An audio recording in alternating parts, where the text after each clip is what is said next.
Make sure the live is working.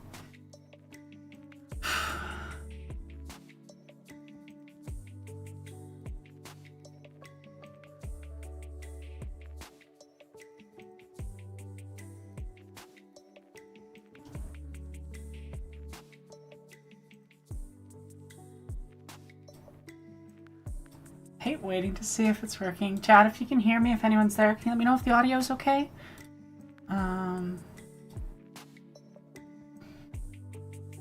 Hope there's no audio issue.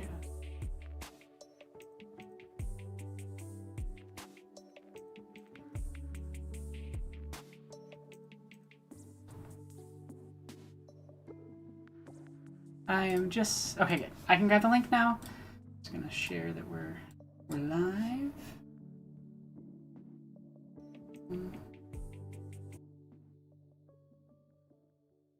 Video. Oh, what are the... There we go.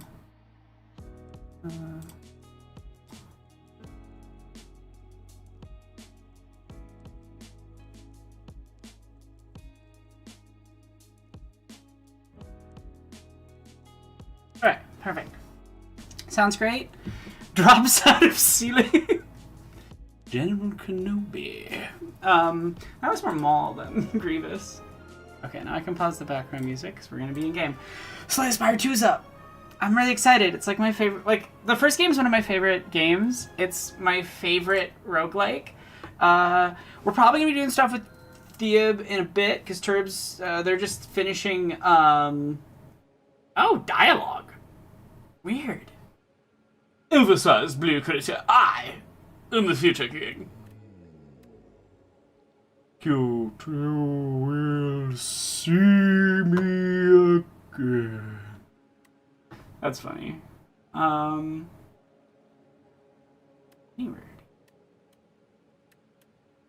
Ocean.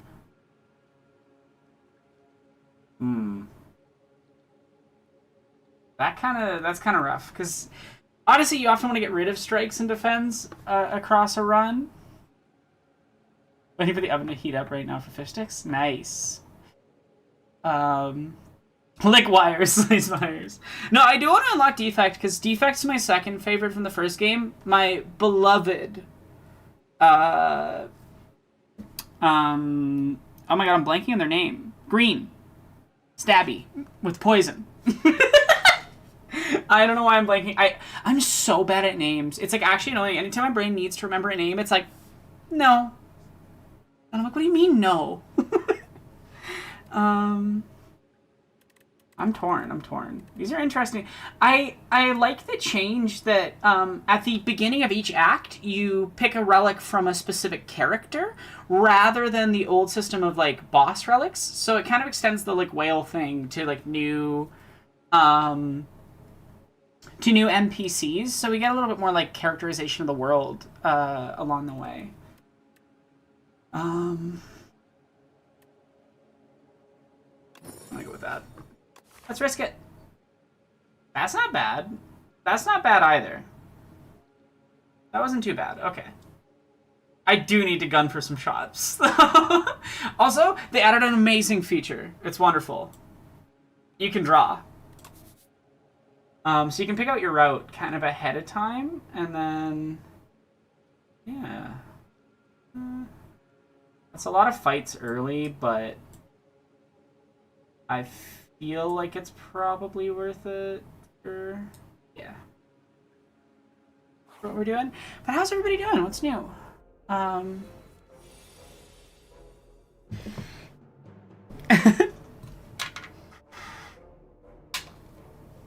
it's that it's not that I mispronounce, it's more that I just fully forget them. Deals 7 damage. Applied. Oh, so there's like additional costs. Interesting. That's funky. These two together are actually really nice because they combo well off of like group attacks.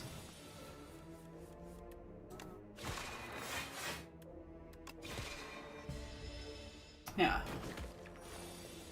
But yeah, I really love the first game. I don't know if I did some streams drawing some cards for my dad, but I enjoy playing Magic the Gathering because of my dad. And this game's just Magic the Gathering, but a roguelike, kind of. Or it has, I would say it has the same appeal. It doesn't function the way that Magic functions, but it has a similar appeal. Well, that's an easy. But yeah, I haven't done a run on the Regent yet, so this is my first time playing one of the new characters that they just added to the new game. I also really love how they've updated a lot of the art style. And the new cards for both the Ironclad and... Why am I blanking on my favorite one's name? But I like a lot of the new cards. They're very interesting. I actually won my first run. I wish I'd done that on stream, because that would have been cool and a flex. But I can prove it. Run history. Yeah, this is my first run. I beat the game on my first run with Ironclad, and it was mostly because of some of the new cards, which are like probably need some rebalancing, honestly, with how they relate to. I guess I'm going all in on the star stuff because that's all I'm getting.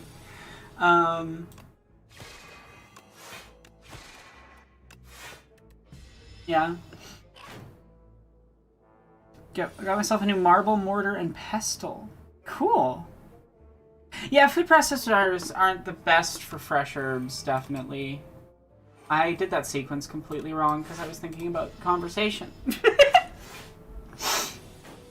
Yeah, I really love this game, and I think that it is fun and well designed. Also, I'm pretty sure that the developers are also Canadian, which is cool. But yeah, I have had like I think I'll do that. I've had, honestly, this is a random thing. I've played with a lot of the modded characters for Slay the Spire 1. And some of the design for new cards and for Regent especially feel like a few specific modded characters. And I honestly wonder if the developers looked at what the mods were doing with certain features, or if that was just like, let's call it convergent design, where two different sets of developers or designers come up with the exact same idea, independent of each other.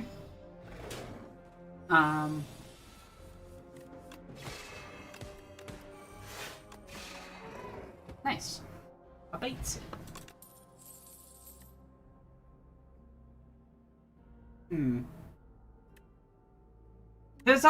There's more cards related to gaining energy now, but there's way less relics that give energy. I haven't seen one offered from any of the like zone things that have replaced the boss relics, so I wonder if they're even in the game at all. That's not bad. That's not bad. Since the whole conceit of Magic the Gathering is that it's a wizard's duel, is there a chance we'll be seeing testicular torsion in the next unset?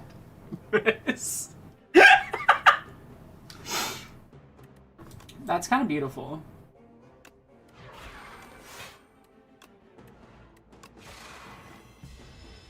Nice. Yeah. Also, I always encourage, changing your name is a good and fun thing to do, and I think more people should normalize doing that. I also think it shouldn't cost me a bunch of money to be able to change my name. I have wanted to change my name legally for like 4 years now, but I just can't really afford it. So, rent, food, and medications always end up getting in the way of that happening, sadly.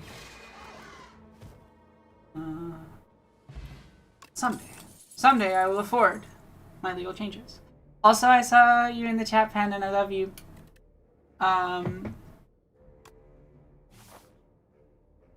Blizzard's going nicely, actually. I'm getting a bunch of synergistic cards, which is always good.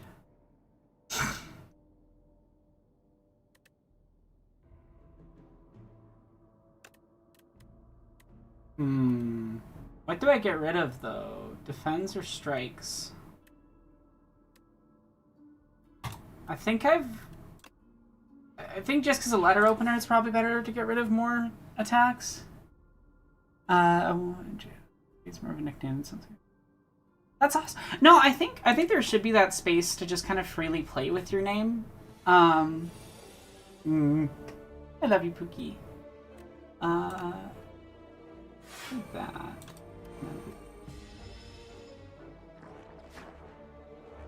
Torque toughness is fun. I like that it's a little reference to an old boss that I don't know if it's still in the game.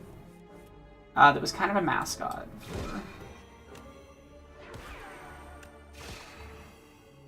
I did my sequencing on that. Fine, so bad. I should have... I keep forgetting that zero cost does vulnerable. Which is me being silly.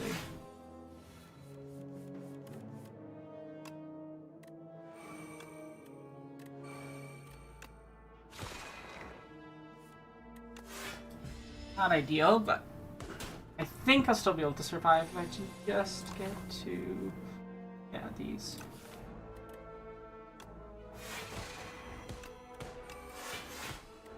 There we go. Oh, that's a fun Star Wars reference. Thanks, Infidel. Yeah, I hate that a lot of the algorithms aren't counting viewers unless you're active in the chat now. It's... These platforms do not want the people that make the platforms what they are on the platforms a lot of the time, in my experience. And it's such an odd thing, like... Ooh.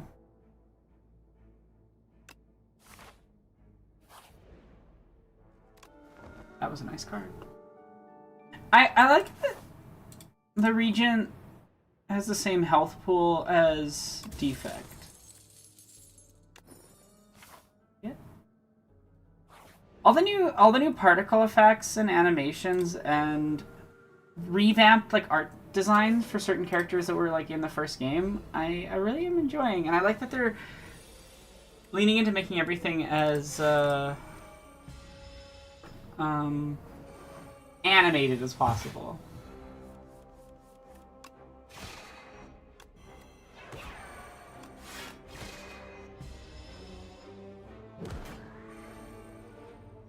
I'm really liking the new one. I didn't realize it was coming out today, honestly. Yeah, it doesn't count viewership unless you're active in the chat, which is... I don't know, I get... Oh yeah, and they're floating the idea of having to scan ID to access comment section. That's vile! Fuck. It's so bad.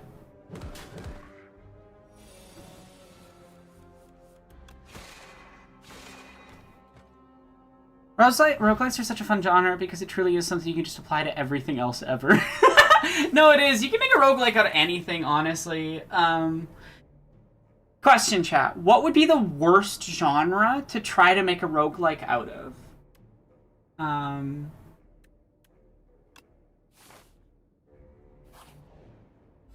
Because I earnestly don't know which one would be worst. Let's...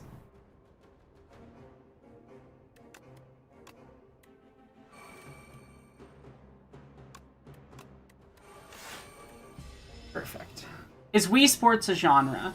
No, but sport minigames, or I would say the sort of like Wii era minigame style, like the mini, I don't know what to call that, like minigame games? Yeah, I guess you would call them minigame games. But minigame games would be a weird thing to do for a roguelike. Now I'm trying to wonder, like, how would you even do that? You could easily make you could easily make roguelike versions of a few Wii Sports minigames. There's a few specific ones I'm thinking of, like, what the fuck is it called? Like the sword one in Wii Sports. Dating sim roguelike. Okay, but how funny would a dating sim roguelike kind of be? I was honestly thinking about this earlier today. An idea of playing with like what a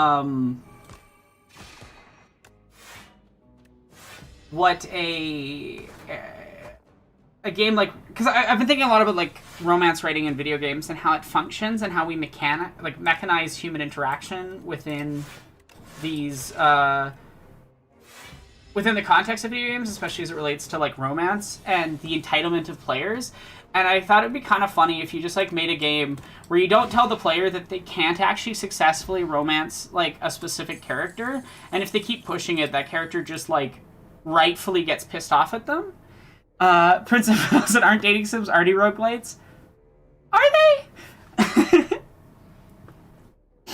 Honestly, yeah, I would agree, Jethammer, that like a sports roguelike designed around a season structure and your goal is to get to the Super Bowl and start next season or restart and the season completely alters each time. That would be fun, honestly. I think leaning more into something like it's not a roguelike, but you could easily modify like a non-real sports game, something like Rocket League, or the first thing that I thought of, which is from a developer that has made a roguelike, but it isn't a roguelike, which is it's from the guys that made Hades. Why am I blanking the developer's name? But they made Hades and Bastion, and one of their games, which is one of my favorite games, but again, my brain's doing the thing where it just blanks on names. You play this like weird soccer kind of game, it's like sports game. You could definitely do that and like have each match be one part of the roguelike, and then you could have like different powers for your players and stuff, kind of like how that game does. I think you could make something really interesting with that. Supergiant, thank you.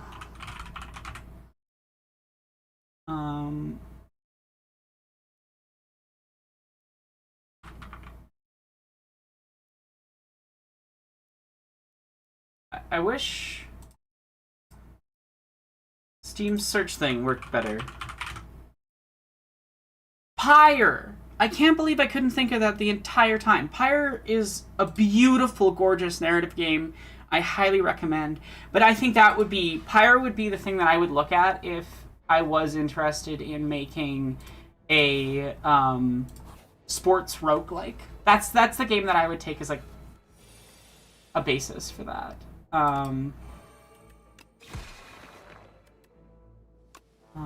Yeah. I think that would be fun.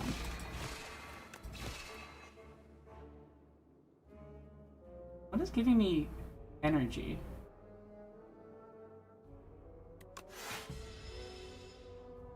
But yeah, I really love Supergiant's games, especially the earlier stuff, honestly. I think the more controlled narrative focus of Bastion and Pyre and Transistor work a little better, honestly, than Hades does. But Hades is still really fun and a really good game. Is a visual novel rogue like a coherent concept? Yeah, but at that point, it's just a visual novel that you replay every time you fail. I would argue that that's Are choose your own adventure books where you can die a lot a roguelike? Genuine question. I don't know. I don't know what the answer of that would be. But now I'm curious what you all think of that, because yeah.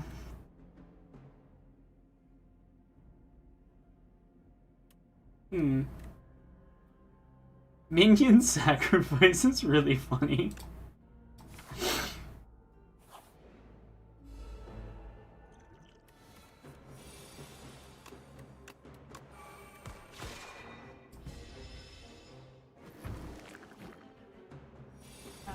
But a visual novel, I had an idea for a while of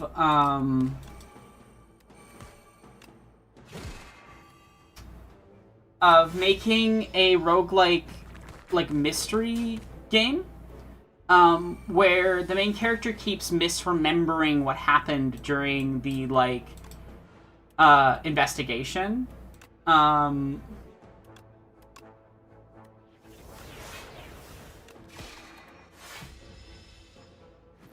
Oh, I'm sorry you burnt your finger. That's not good.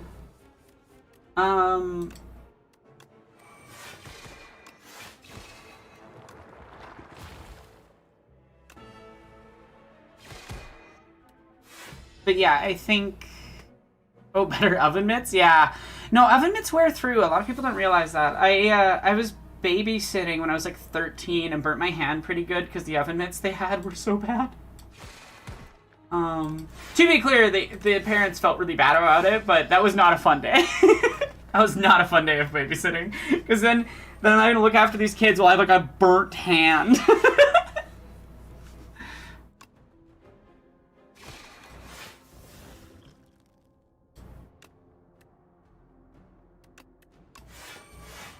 There we go.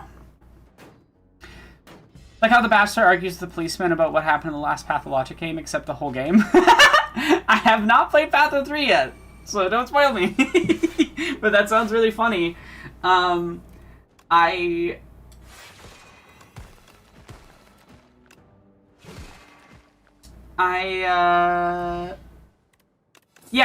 kind of... So basically, the idea would be that, like, all the evidence and... Because it was as much a game about memory and fallibility of memory. Because I deal with especially with my CPTSD, I deal with memory issues, you know? And I thought the idea for so every run, you could pick different parts of the mind to, like, focus on. And that would give you benefits in different ways. Like, you would remember certain types of details better, or would be better at getting stuff from the characters. And so every run would be like the same murder mystery. But I don't want to spoil what the kind of grand point of the piece was, which is like technically all of the runs are true, but I don't want to explain what that means. But it was a fun idea that I've been thinking about. What's a Sovereign Blade? How do you get the Sovereign Blade? I don't... This is, like, basically a card that Defect has. Honestly, I wonder if, because they originally didn't announce it as having Defect, if Regent was meant to be kind of a Defect replacement, and the fourth character in the roster is a replacement for the purple one from Game 1. How would one do a Lego roguelike? Oh, I would say... Like, what do you mean by a Lego roguelike? Because there's been so many different Lego types of games. So if we're talking like a Traveler's Tale Lego game, so like Lego Star Wars,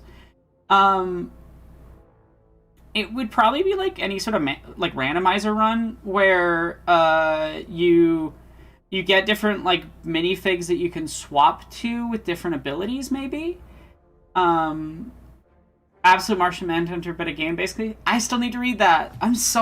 I haven't caught up on comics in like a really long time. And I honestly need to do that. What is Sovereign Blade? How does one get the Sovereign Blade? Does it come with this card? I'm just gonna skip. Sometimes it's better to not take cards and not bloat your deck.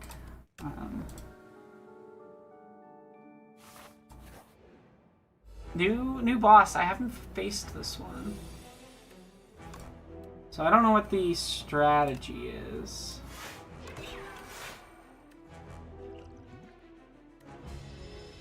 Yeah, I should play more roguelikes. I love roguelikes. I've honestly been playing a lot of them lately because I want to make one, and so I've been sort of examining what I like and dislike about different games.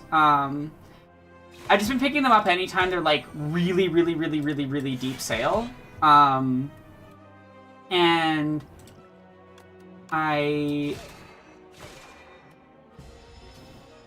what's the one I was playing? Monster Train 2 I got for like $4 or something when it was on sale.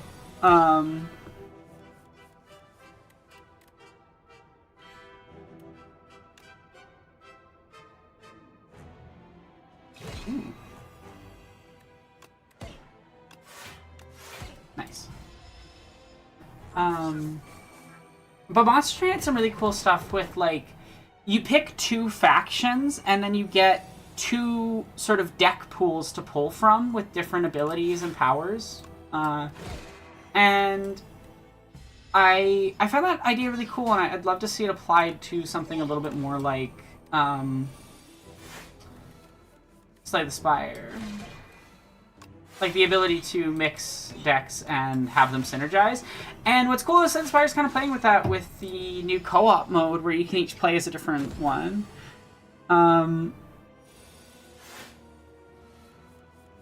That can't be right, Random Nerd. There's no way that's the title.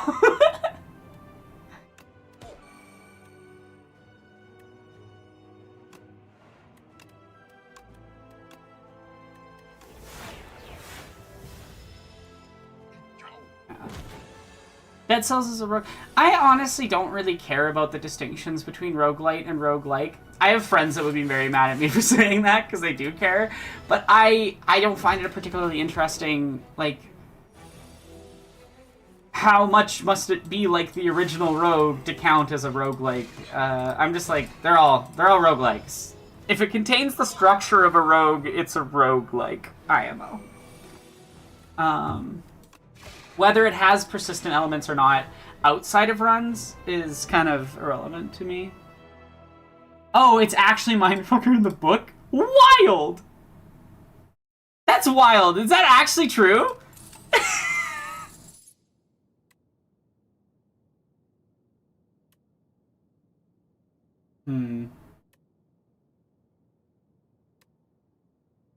This turn. That's not a very good... None of these are good. These are supposed to be... Like, I guess Foregone Conclusion isn't the worst card I've ever seen because it gives you some card draw, but... It doesn't synergize with any of the stuff I have. Hello, I am the Regent. Hello! Hello! Quiet down now. Take a part of me and be on your way. Wants to pay 11 2 sacrifices. A relic.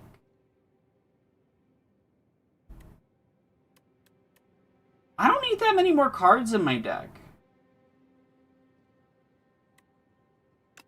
I think I'm gonna do that.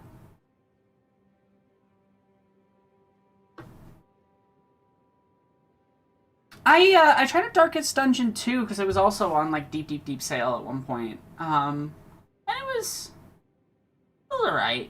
It does have a lot of parallels with Slay the Spire, honestly, but it's also kind of its own thing, structurally and combat-wise. I don't know.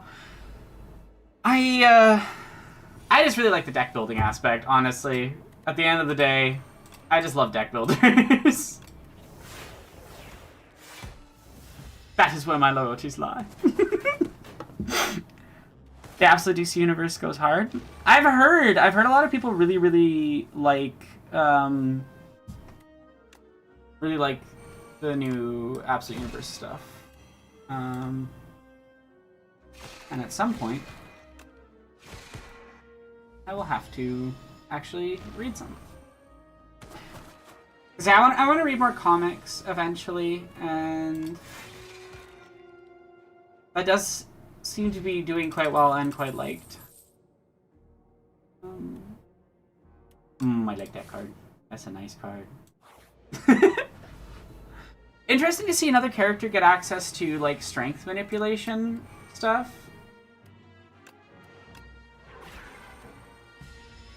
Because that was kind of just the domain of... outside of very specific things. What the fuck is his name? The Ironclad in the first game.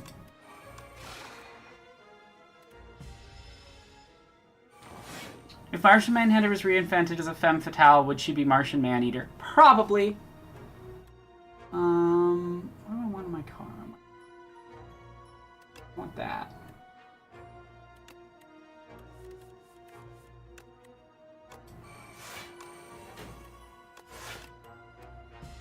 Damn it. I should have focused on damage there. You ever play something bad and then you like don't register that that's what you're doing in the moment, and you're like, oh, that's not good. But I do like the new enemies. I really love these bugs. There's lots of bugs in the second zone now, and I think they're cute.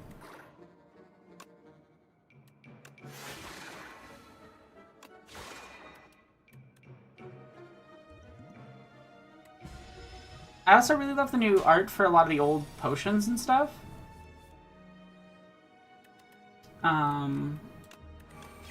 It just looks really nice.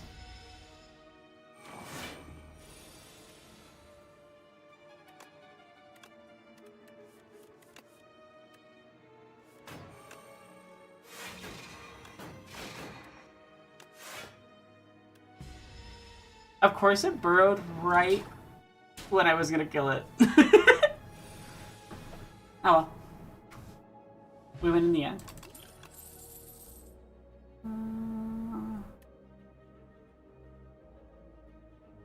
I truly am like, do you get the Sovereign Blade card with this card, or is it just the parry card? Because otherwise it's a useless power card that doesn't have its corresponding thing. And the Sovereign Blade's not even a very good card to begin with, but if you have this, I guess it would make it good. But you have to have it first? I'm just gonna sacrifice it.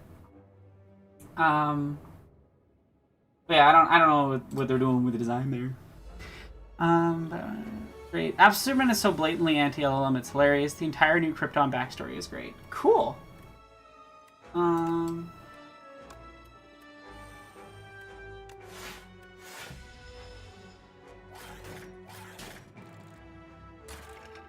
Yeah, I did hear that Batman, Absolute Batman, just beats the shit out of white supremacists, and to me, that shows you understand Batman.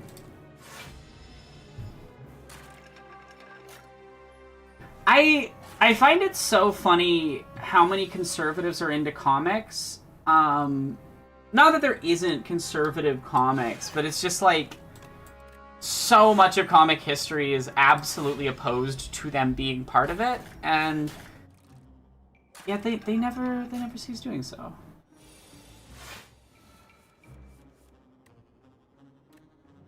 Mm-hmm.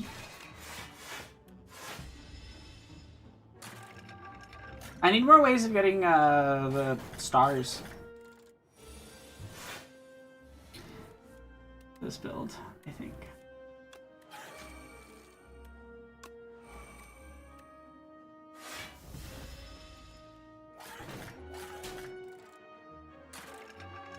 This is not going well.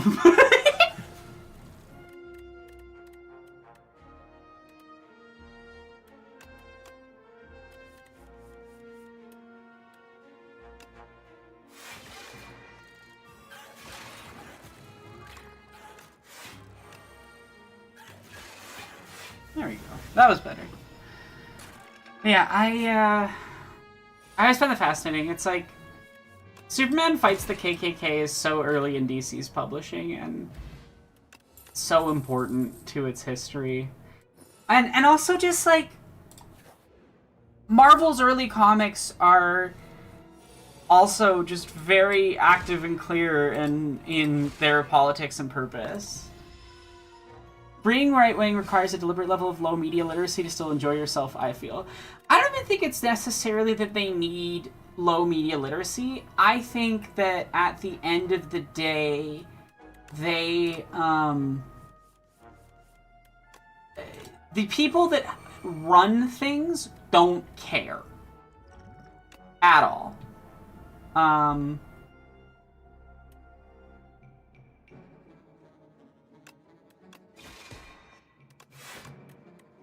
Oh, wow. Oh, it has thorns. I just killed myself. Well done, me. But I got some unlocks, so. Regent seems interesting, but I need to play them more and look at their card set more. The clouds churn maliciously as the capital trembles beneath a storm so violent that none dare to leave their homes. 12 days later, the rain stops, the cloud remains, but the flame has gone out. The spire opens its doors once more. Oh, new potions. Interesting. That's kind of fun. Remember, U.S. superheroes got mixed up in World War II before the U.S. military did. Yep. Yeah, well, actually, the superheroes as a propaganda arm within the 1940s context were very specifically mostly written by Jewish authors trying to urge a country that was actively supportive of Nazis into a war against them. And that history hangs over a lot of those characters fundamentally. And you can't rip that out without ripping out like what makes those characters who they are. And I also feel like that's why we have seen so much media that is just about like, what if Superman was evil? What if Captain America was Hydra? You know?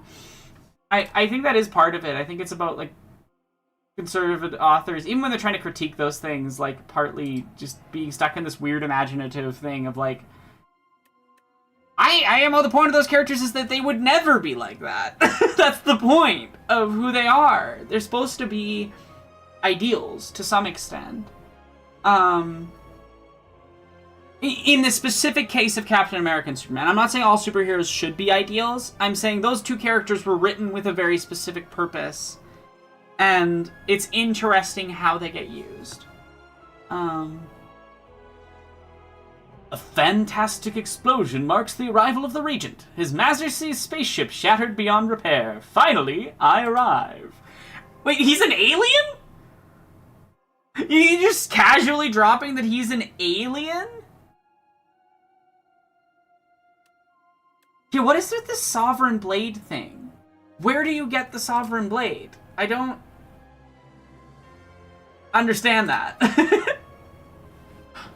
New character, I think. A young explorer unlatched the forbidden grimoire. Magics from another time and place explode outward as weightless dark smoke overwhelms this curious one. She gains the understanding of life and death, but at a cost. Her skin, hair, and organs rapidly rot away as her soul is forcefully bound into the locket in her pocket. The grimoire whispers, "If I die, you die." I'm so excited. Necromancer woman. Yay. That's like made for me specifically.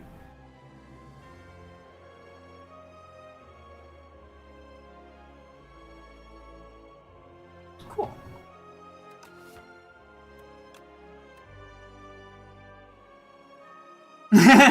Yeah, perfect way to put it, Lewis. Forgetting that Superman is a subversion of how you expect an all-powerful being to act, so you accidentally play the trope straight, trying to subvert Superman. Yep, that's it. That's exactly what it is. At the start of your turn, summon one. Okay. I wonder what that does. We share the same goal. He killed all that I love! My power is yours. Yeah, we're sticking with that voice for the Necromancer. I'm sorry. It's becoming not from the Mighty Nine.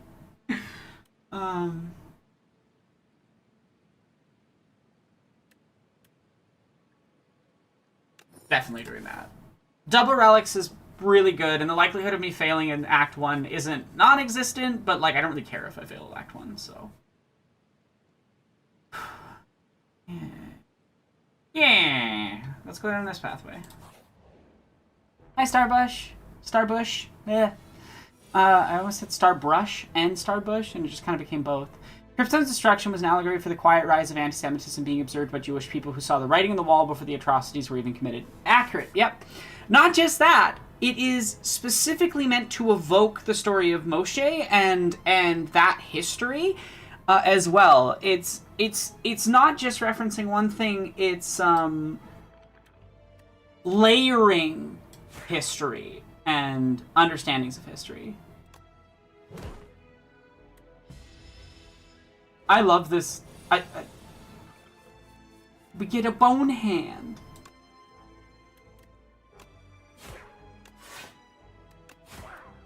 It's so cool. Little ball game. Sorry about the auction of the first Superman and Captain America comics playing on the news at this very moment. Oh, interesting.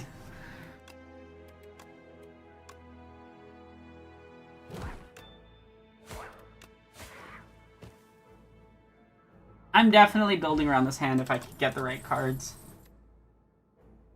Enemy turn if it has at least as much Doom as HP at time. Oh! Listen, I can't prove that the developers were looking at the mods for their own game, but I'll just say I've played some modded Necromancers for Slay the Spire 1, and there's some parallels here, honestly. I like that. Retain card with 27 damage is absurd. I love it. I'm honestly really glad they got rid of the purple character from the first game, whose name I'm blanking on, because I did not like her build set at all.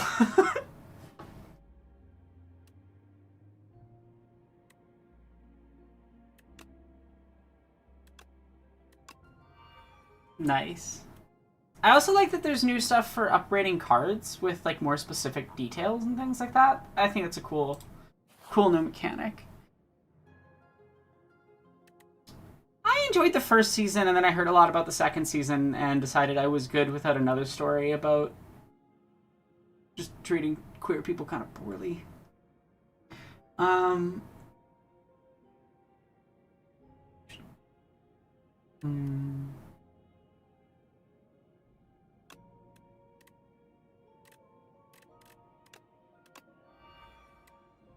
That seems interesting.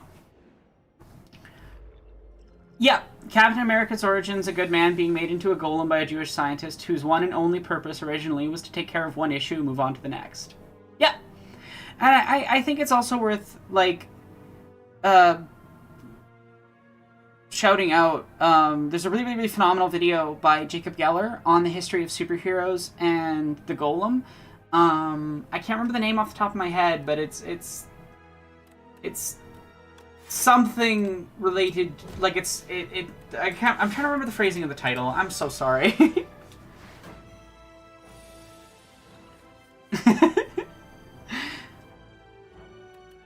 I don't know. I'm sure there's people that really, really like the second season of that show. I just heard very mixed things and never got around to watching it, honestly.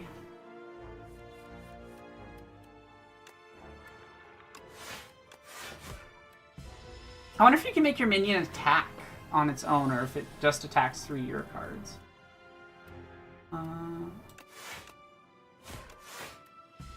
Osty's kind of powerful, honestly, if it lets you build it up. I'm not going to say I think it's good or bad if I haven't watched it. And I haven't watched Our Flag Season 2. I just heard about a character death that made me go, eh. You know? And I have so much stuff that I have to watch for work and things on top of whatever I want to watch just for entertainment. So I tend to really prioritize things I'm more excited for or that I need to watch for whatever reason. Did I post that I'm live? I don't think I did. I think I forgot to post it on. Go to profile. Go live.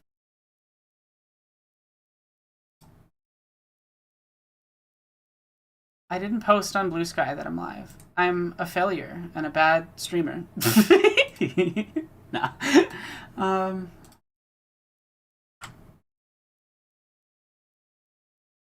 Oh, I have to use Twitch. Okay. That's fine. Oops. Why would you I hate when websites automatically have their sound on. You know? Why is the sound automatically on?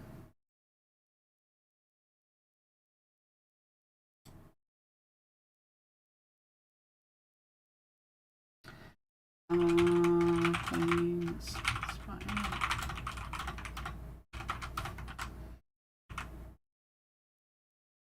there we go.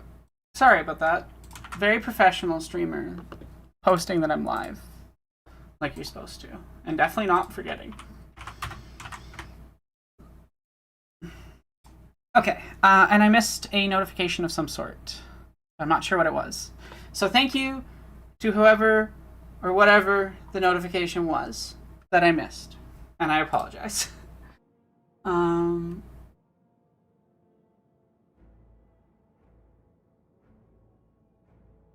I feel like that's pretty... It doesn't do damage to you, it's only if you're super low, I guess.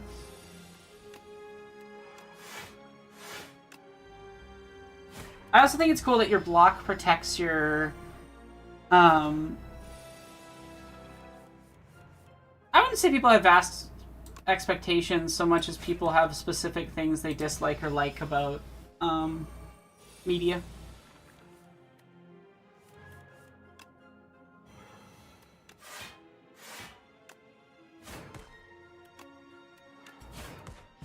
There we go. Technology be technologing.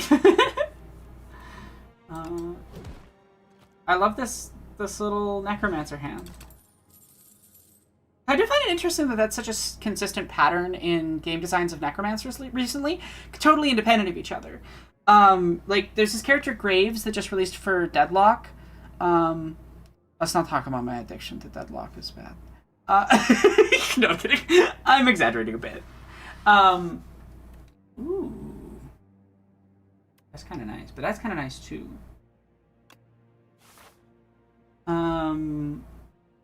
But Graves also, like, it's all about, like, a necromantic hand, which I do feel like is evoking the idea, or at least the, like, vibes of like, Vecna. Like, I think that comes from D&D and Vecna specifically, the association of, like, a necromantic hand and necromancers generally. But I find that interesting that that's become, like, a visual pattern, I guess? Well, this is a boss. Okay, I should take this more seriously. Aw, I love you, Pookie. Have a good time working on your painting.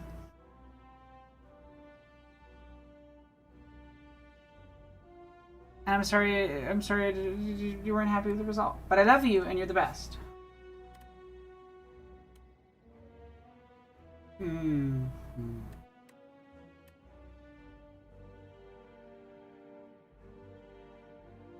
That's scary. That's a fun one. That's a risky one.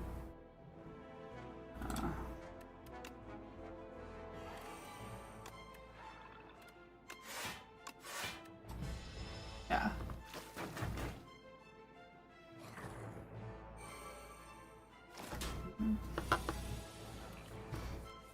Eagle Lesbian's the best. I highly recommend it. 10 out of 10 experience. Would lesbian again.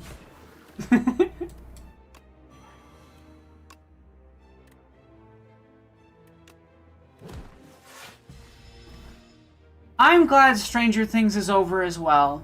What a disaster. To be clear, I gave it no money. I don't have a Netflix subscription, and I literally just pirated the last season because I was like, I know this is gonna be garbage. I'm not giving the money to watch this garbage. But I was curious if it was worth watching because I've considered doing a piece on how, like, Stranger Things functions as American propaganda, but began as, like, an actually interesting discussion of Reagan 80s. Like, the first season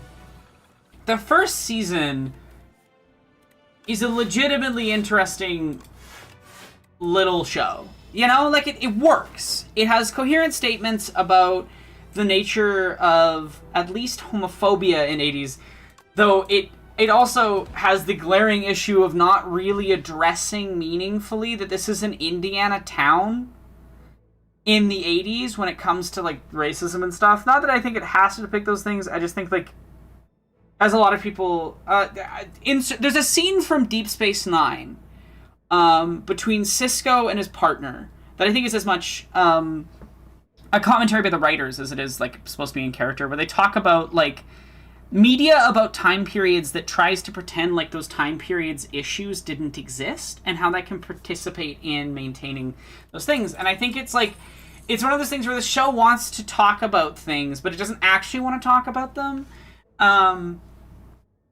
And yeah, it's a choice. It's a choice. to engage in these topics, but not meaningfully really engage with them. And seasons 2 onwards, just every season becomes more and more pathetic pro-American propaganda, in the worst ways, honestly.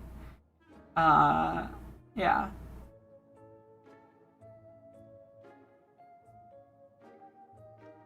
I see. That's...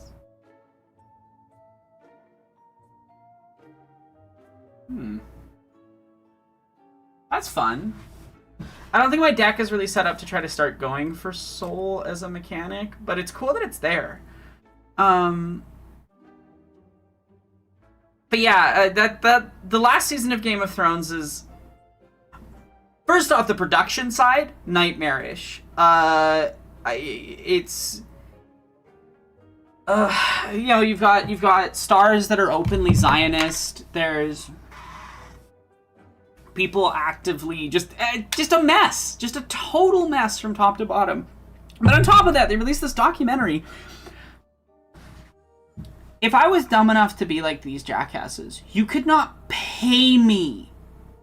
You could not bribe me to admit the shit they admit in that documentary, where they admit they didn't have the scripts finished while they were filming the finale. You had like 5 years, 3 years, 5 years, something like that, some ridiculous amount of time to write one season of a show to wrap it up. And 1, this is all you could come up with, and 2, you couldn't even get it done before the finale happened. But 3, the ChatGPT tabs. I can't prove it was written with ChatGPT, but it feels like it was written with ChatGPT. But I would also believe that Duffer Brothers are as incompetent, so it's kind of hard to place it. But some of the lines in the series, like in the last season, are total non sequiturs that make no fucking sense and are very out of character and very odd for any human being to say. And those, I think, must be a result of... of using a bad, amalgamation of other people's work. Because these AI aren't AI. They're not AI, right? They're just a statistical weighting of word usage likelihood relative to the topic word that has been used, right? But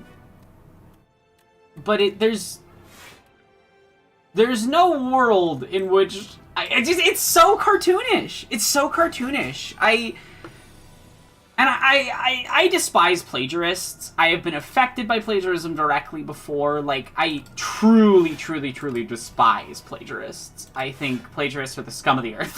But there's people that actually use these algorithms and they pretend like it's a thinking thing, and it's not just like the statistical weighting of everyone else's writing that they've stolen. Yeah. Yeah, that's a good example, Grease. I'm 100% sure I just want to kiss my fish, drink my beer, drive my truck. I'm sure he came up with that. I'm 100% sure. That was some homegrown incompetence. It's like, who does that? I was chatting about it with my dad, and he was like, he brought up that it is almost word for word identical to sections of Bo Burnham's parody of bad country songs, like down to the cold beer, red truck, doodaloo. Like, that's the exact same thing. He literally says truck and beer in the same set of sentences.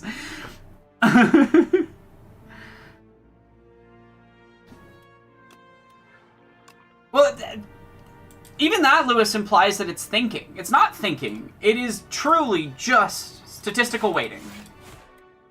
It is the statistical likelihood that those words will appear in that order, in that context. I'm oversimplifying, but it's really hard to explain this topic without, like, doing a little oversimplifying.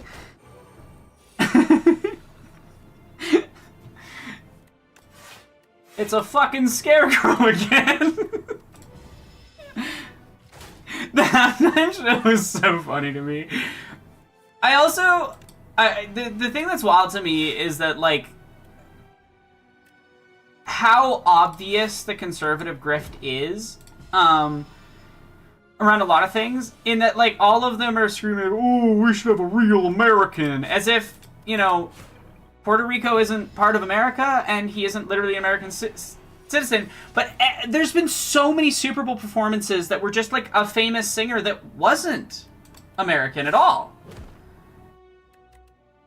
And it's like it gives the whole game away that they just genuinely don't see anyone that isn't white as an American, you know?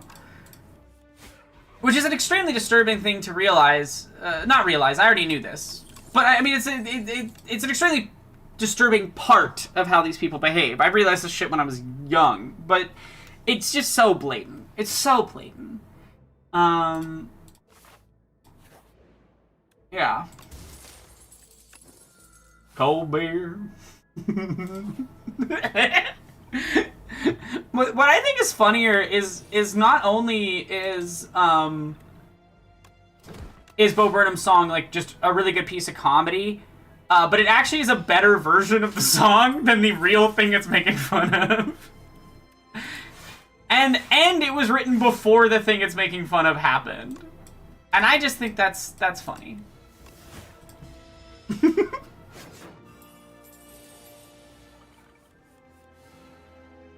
That is,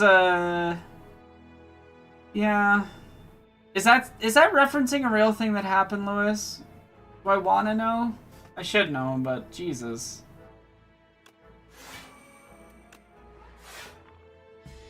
The world is a place lately.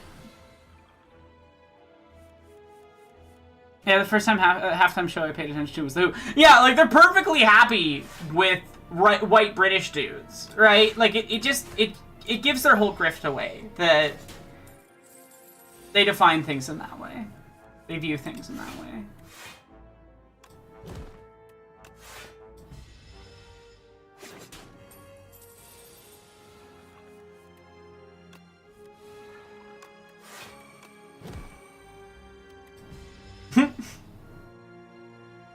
Oh, it's the Gremlins! That's fun. I'm honestly curious if we're gonna see more,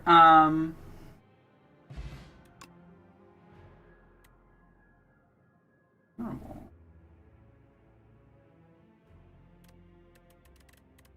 Do I need card draw, though? I think that's worth it.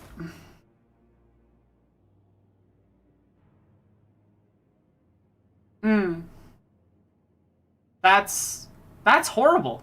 I wish I was surprised. I was just like, that's too specific to just be like a really random thing you would write for no reason in a chat. Someone's got to have done it, and gross. I'm not surprised, but ugh. What terrible people. And also, just imagine living such a miserable, awful existence that that's, like, the type of thing you would do. I truly can't imagine just being that craven and awful as a human being. And I know they don't think they're awful. They think they're cool and smart and actually everyone agrees with their terrible views, but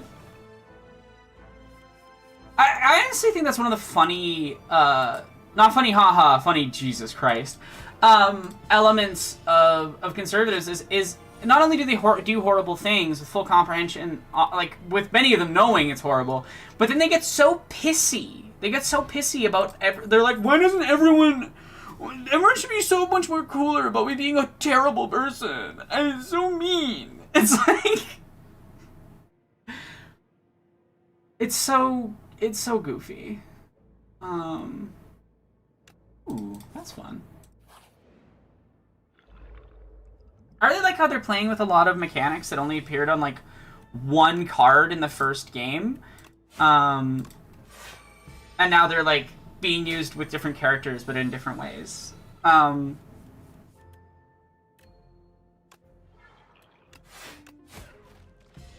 good design. Yeah, that doesn't sound funny, random nerd. Oh, that makes sense, Lewis. Yeah. I'm not surprised. I really wish I was surprised, but I'm really not surprised. But gross. Horrible people saying that they're good people are absolutely coping.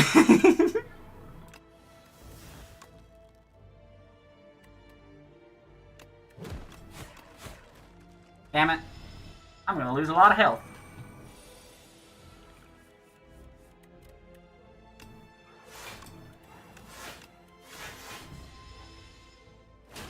And of course I didn't get the... Oh wait, why did I use this? Why did I use this attack? It's retained.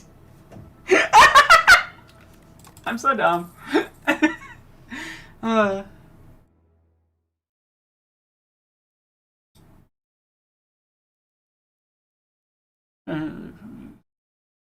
Jesus. I don't post AI overviews in my chat though. No, you shouldn't have that feature enabled. Please don't use that. That I don't trust anything that comes out of yeah, don't use AI overview. I'm not gonna ban you, but just I would consider banning people for using AI. I'm just saying. I fucking despise it. Yeah.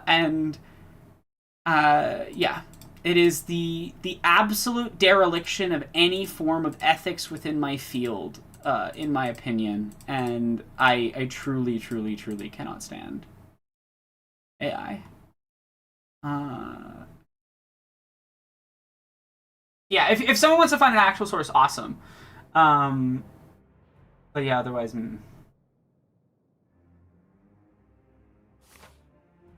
Yeah, so this character definitely has like a pathway where you build like a lot of card draw and ethereal and stuff. And that seems interesting.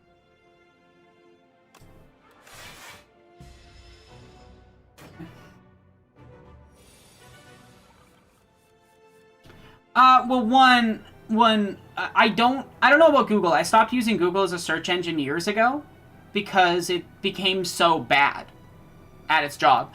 You see, there's this business guy at Google who eventually managed to override the guy that used to run how the search algorithm worked. Now, originally the search algorithm worked effectively, as in it showed you the most relevant and useful stuff. Now, what the search algorithm does is purposefully not show you the most useful thing, because then you're more likely to see ads. Fun fact. It's the enshittification. So I use DuckDuckGo, and DuckDuckGo and Firefox both let you disable all of their AI features, thankfully. Yeah, YouTube auto flags links, unfortunately, but I can post the link once you send it to me, just so we have that source for people if they want it. But yeah, this is why research is how. Yeah, no, that's why I don't use Google's search, because Google search is no longer a search algorithm. It is a generative algorithm. Poorly, it's this problem of all of these companies are using algorithms designed to do very specific things and then purposefully replacing it with a thing that doesn't do that, which is obviously great for getting anything done and finding sources. I recommend DuckDuckGo. I've found the search engine pretty useful and pretty consistent. That's what I use. I'm sure there's some issues with the company or something, but the enshittification of everything is so exhausting. Like, the purposeful decision to make things just work bad now. Things just suck now. We live in the everything sucks now. What the fuck was that? Oh! I should read things. That was me being silly. But yeah, I use DuckDuckGo for my search engine, and I use Firefox as my web browser. Though Firefox is pissing me off by... Again, you can disable it, but still, I am pissed off that it's even allowing AI nonsense and using it. And I'm sick of this thing that AI dipshits do where they're like, whoa, we just have to use it. We have to use it, guys. We don't have a choice. You do have a choice, and you will be more popular if you don't do the terrible thing. Cause yeah, it's bad. I have no idea what this boss is like, so I'm not taking the risk. But I really want to upgrade some cards. I haven't even gotten to look at like what the card upgrades are for this character.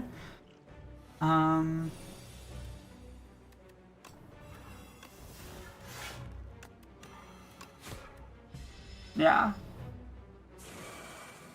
But I agree. I am tired. I am tired of the proliferation and popularization of these completely unethical misuses of my field. It's so frustrating. I wish I didn't know what I know. You know, I do and I don't. Like obviously, I do. I believe very strongly in the importance of knowledge and understanding and everything, but it also just sucks. Like the two things that I have provable high level of academic understanding is machine learning and AI, and because of that, I worked on pandemic spread simulation research. I worked on my province's COVID dashboard for a little bit as well. So I basically just have to spend like 24/7 with some of the most talked about topics that are also the most like poorly understood.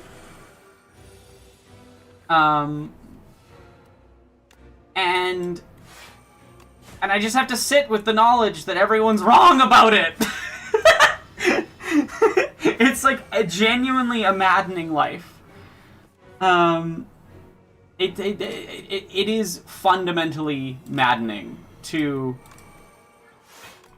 constantly be subjected to just actively false statements by people.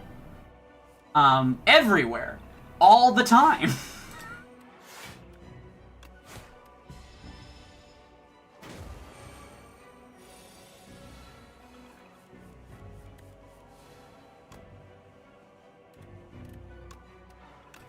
Yeah.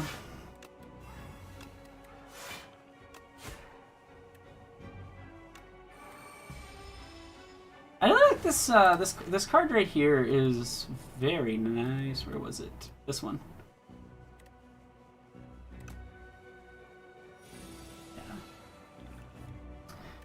Yeah. It's like the worst possible specialization knowledge to have.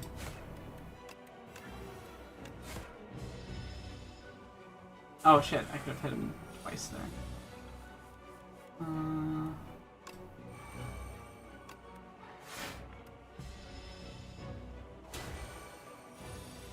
Please, please.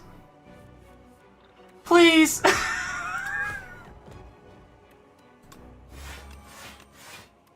Okay, I might survive this, I think.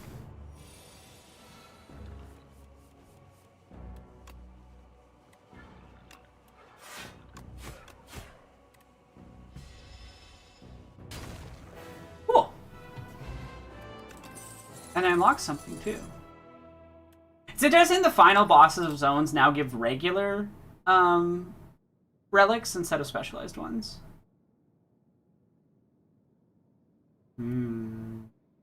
That's kind of nice. That's kind of nice. High, costly, but I am going for big hand. 1 second.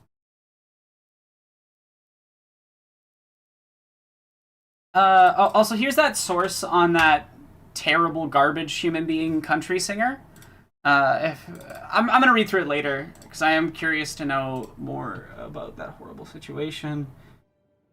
But it's so telling how these conservatives move through the world and how they function, and that they think any of that behavior is okay.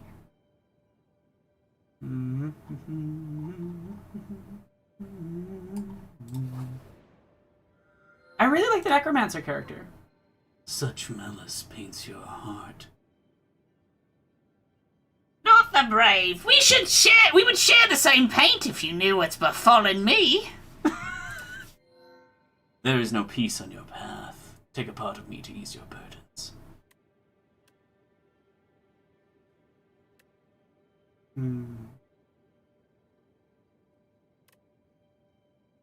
I'm taking that one. That seems like the only useful one to me. Because I can string together the like cards that give me extra energy.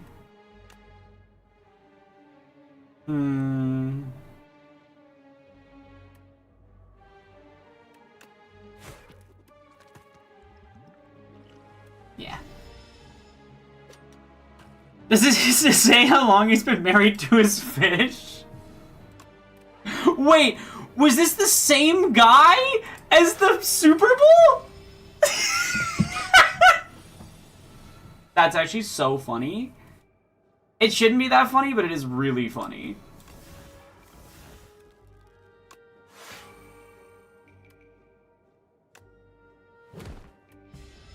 I probably just could have killed that this turn. That was kind of dumb. To be fair, I'm not used to the cards for this character yet.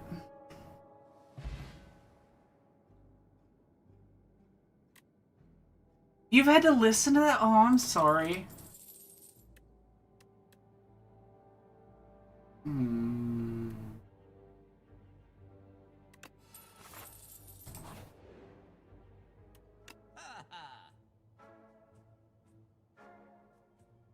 I would love to do a soul like build with this character at some point. Any number of options at rest sites? Damn. Not particularly great for my current thing. Like, I feel like this is probably a better purchase. Like this in a deletion, but...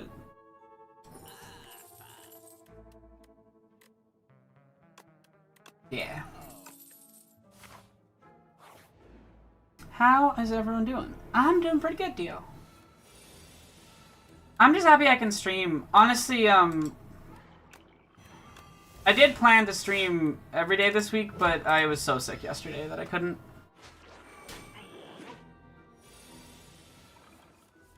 Oh, I hope your writing process was fun.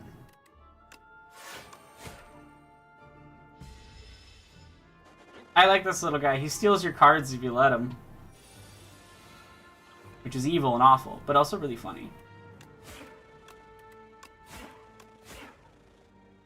Wait. Oh. Okay. Well, I messed that up a little bit.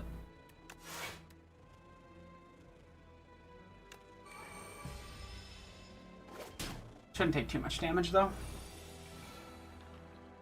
It's, it has the flutter thing where you have to knock them down by doing damage.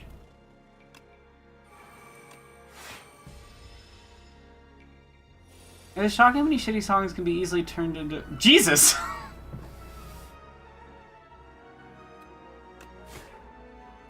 I was not expecting the rest of that sentence, I'm not gonna lie.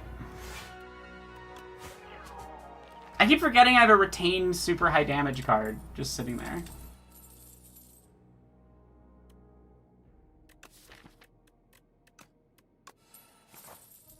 Nice. I was hoping I'd get that card, because now I have Vajra. I don't actually lose a strength. I just stay neutral. But I get the benefit of extra energy, which I can cycle to the other skills that this has.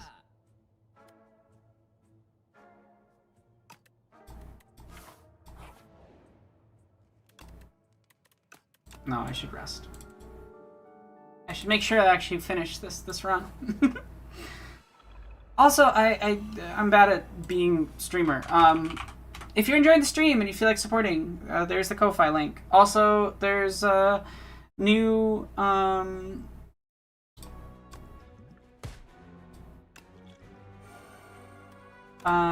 was I saying? There is new Patreon exclusive writing up on the Patreon right now if you go there.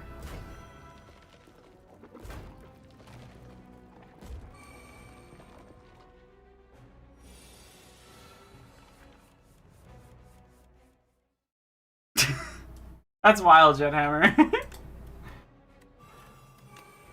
Though I don't love when people use the thing while being like, and that's why the thing is bad. I'm just like, don't use it.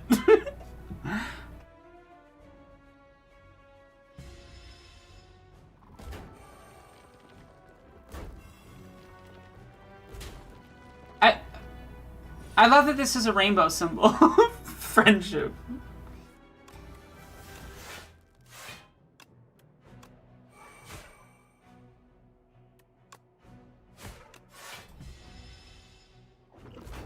This boss is tough, honestly.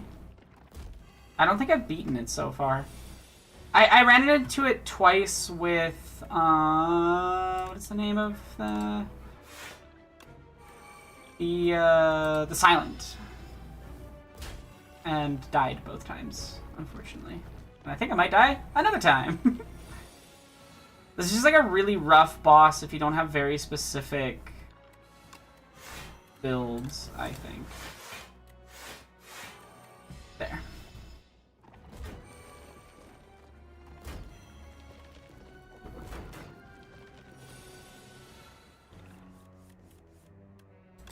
Oh yeah, you shouldn't feel bad about that. I was just not prepared to read that sentence.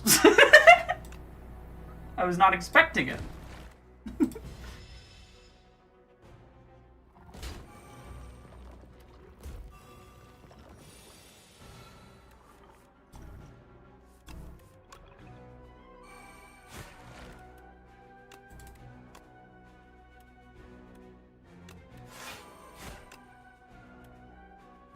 Go, Onion! Thank you so much for the donation, deal pictures. Let me go check. Go find.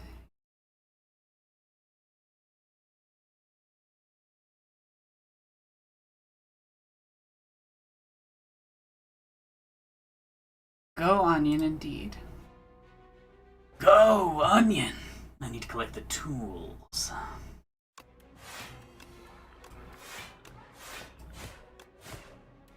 There.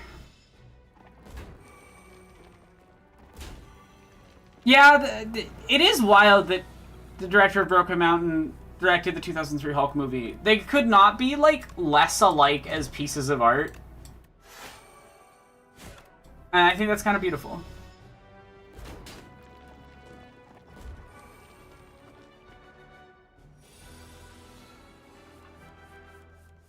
Yeah, I feel like a system that you could do to make that work is you let the audience submit it, but the video writer can like approve or disprove it. You know?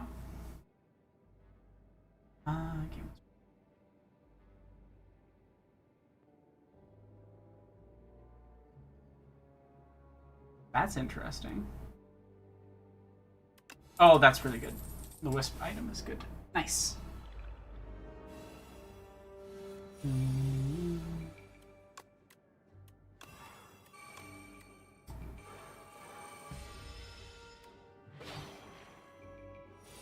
I like how they couldn't just have a necromancer. No, it's got to be the necrobinder. And I don't think they thought about trans people playing a game with a character named the necrobinder. But it is objectively very funny to me. A Hulk and Thor movie in the style of Brokeback Mountain.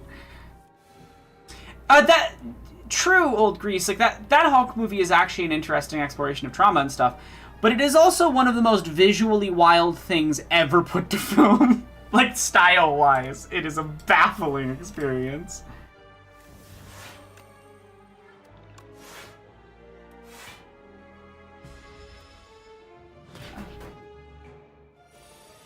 Anyway, Hulk's probably the only Hulk adaptation I like outside of the animated film. I hate how many adaptations are afraid of really in any ounce of his trauma or mental issues. Yeah! Yeah! The Hulk is IMO, the Hulk is best when he is earnestly written as a representation of mental health struggles and, yeah, just... That's who the character is. That would be good if I had a different style of build, but it's terrible with my current one.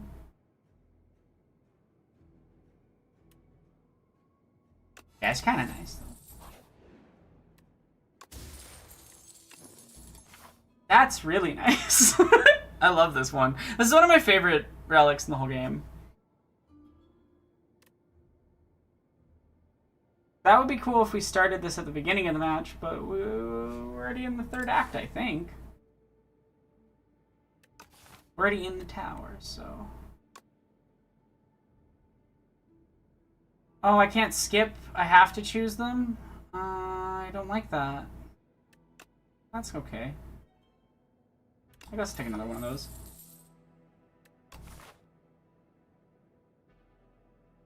Well, here's the thing. I think anyone can represent queerness in film accurately.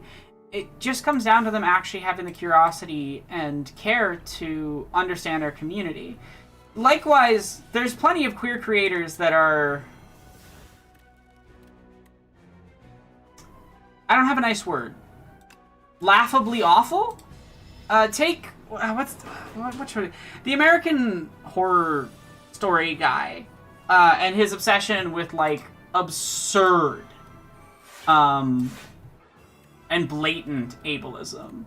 And his hatred for mentally ill people, his weird obsessions with serial killers, and his frequent depictions of those serial killers as being queer, even when they weren't. You know, like, there's... Someone outside of the community is just as potentially capable of doing a good job as someone in the community. I just think it tends to come down to people... Yeah, Ryan Murphy. Ryan Murphy, he sucks. If you want to understand better, go... My friend Talis, Talis the Introvert, Talis, the Introvert, has a really good video on Ryan Murphy and why he sucks. But I think he's a good example of, like, just because someone's in the community doesn't mean they actually care about that community in a sort of meaningful or helpful way. Because he just honestly just does harm. That's all he does.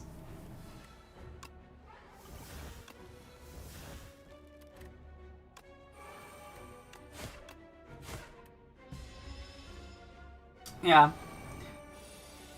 Whereas, like... Well, I do think that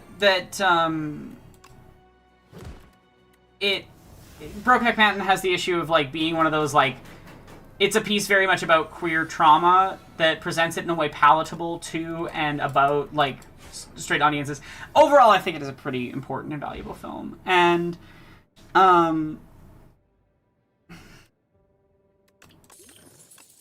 I really appreciate that film for what it does. Whereas, like, I don't know, it's that thing of care. Like, I honestly think there's a problem with artists acting like representing marginalized groups is, he's so scary, and they're so mean. There's a lot of that goes around sometimes, and I think it's important. Yeah, Crouching Tiger, Hulk, and Brokeback Mountain, weirdest triplet of films, but phenomenal. I like all of them. Hulk 2003, I have such weird feelings towards, because it is both great and awful, like, for different reasons. Yeah, like, Ryan Murphy... I've always had issues with Ryan Murphy, but that last, like, Ed Gein series that's just like, here's Transmisogyny, the show, was the point where I was like, fuck this guy. Just... terrible. Terrible guy. I'm so sick of the, like, the specter of Psycho. There is an obsession with the idea of killers that have mental illnesses, often DID, and killers that cross-dress or are trans. They're kind of intermingled. The transmisogynist mind treats them as the same thing. A lot of audiences treat them as the same thing. They both participate in the same harm, whether it's misrepresenting one or the other. Most of the time. So yeah, I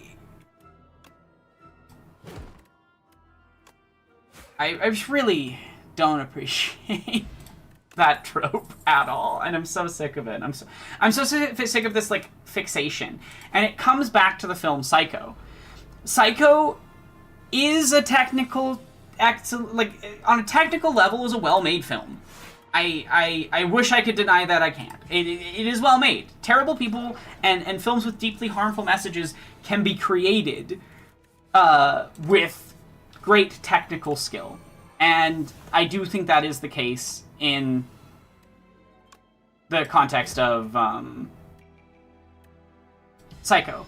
But Psycho undeniably set up the tropes that would become central to a lot of media about serial killers for the next 100 years. Not 100 years, 60 years, 70 years. Is it 70 years now? Jesus. It's what, 40s, 50s? So at least 60 years, right? And you see it recur over and over and over again. Like, you don't get Buffalo Bill in Silence of the Lambs without Patrick Bateman and his dressing up as mom thing in Psycho. It is a fixation that a lot of cis men have. Yeah, whereas, Starbush had the exact same thought immediately, and it's right. It's very frustrating, how frequent this is.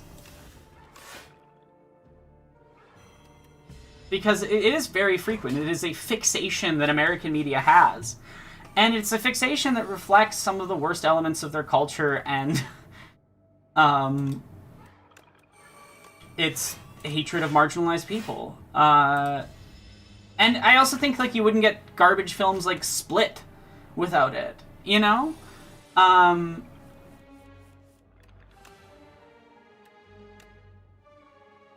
hate the film Split. I hate that film. It's just like, hi, let's misrepresent an entire mental illness really blatantly.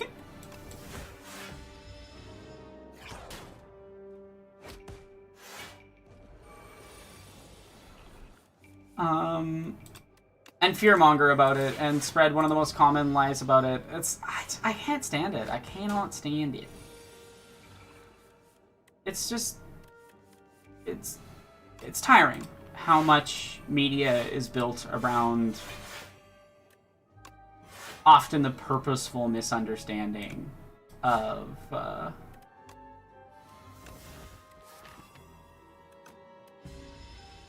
marginalized groups. And I think serial killer media in particular is often a quagmire of misogyny, ableism, sometimes racism, though often they just...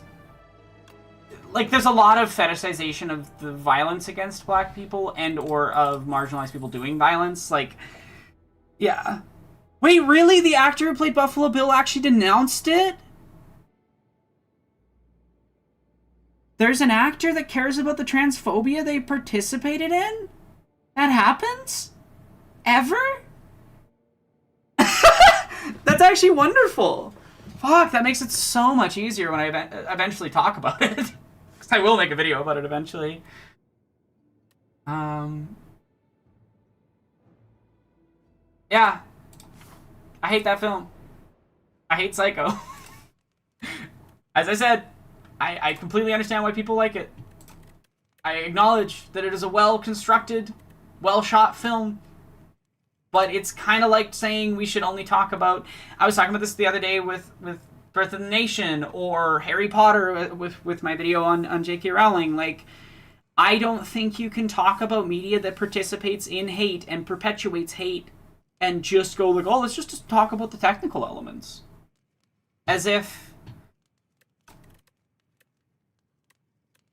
the technical excellence isn't partly used to launder and perpetuate the most harmful elements.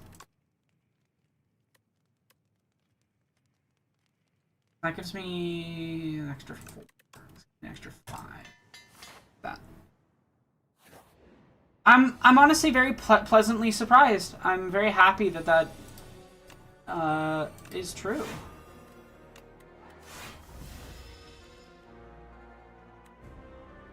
That's so fair. I have some friends that really, really love Mr. Robot. I don't know if I can watch it, honestly, but I want to, eventually. Oh, that's evil. I guess I'll go with that. That sucks. It's 6 damage, though, so it should go to...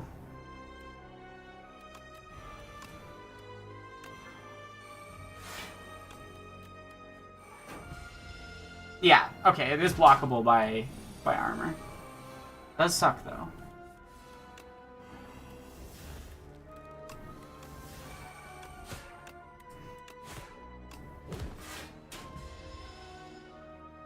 I'm taking away too much damage early. Yeah, 300's a technically impressive movie and an unintentionally hilarious movie, but it is also a very harmful movie, especially when it came out, and that is important to understand. And to specifically talk about why it's harmful. Like, 300 is a film that was designed from the ground up to maintain and perpetuate American hegemony and hatred of Muslim people, and was literally used before the invasion of Iraq and Afghanistan to, like, hype up soldiers to go kill people, you know? I don't think you can separate, or I don't think you can have a neutral view of that at all. Sick. Upgraded some of my favorite cards. I'm gonna take that. Oh shit, that means I take 13? Oh, I thought it was just one at a time. They stack. Great. I should still be able to win this, though. I believe in myself.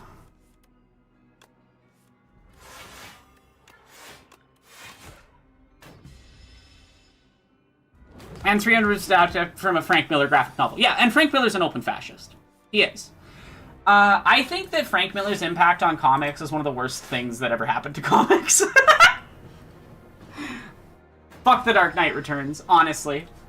I do not get why people endlessly defend that film. It's not the film. The film is also bad. But the comic. It's not a good Batman comic. I sincerely believe it is not a good Batman comic.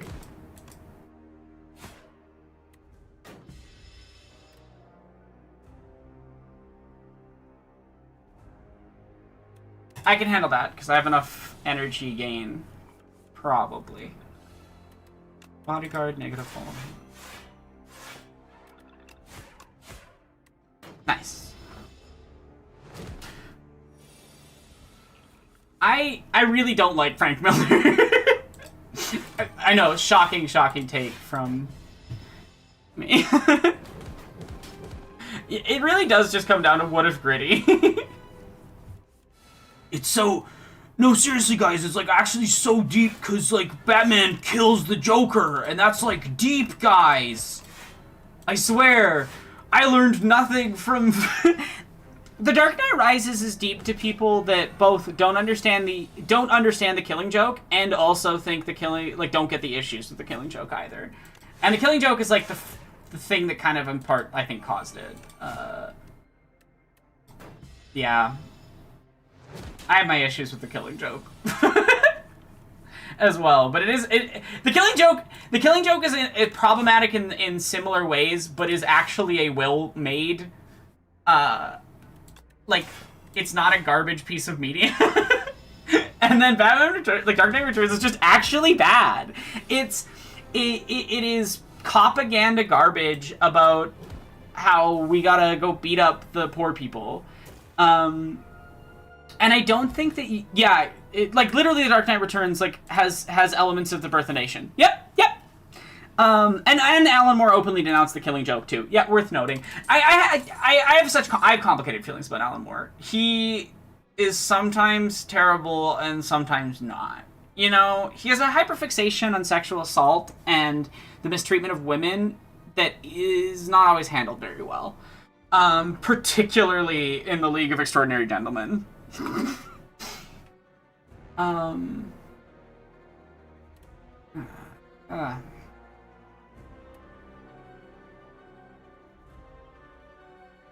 None of these are good.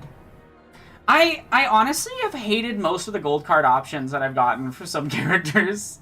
In the first game, gold cards, like, sometimes had a downside, but they're often pretty great. But most of the gold cards in this game are just, like...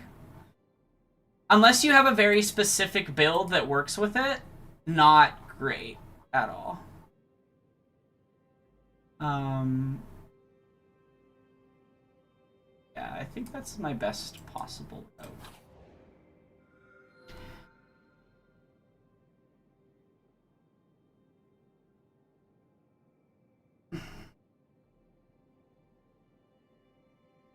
Interesting, Jethammer, because all I've heard is that he's always been like this, and he stayed like this, so...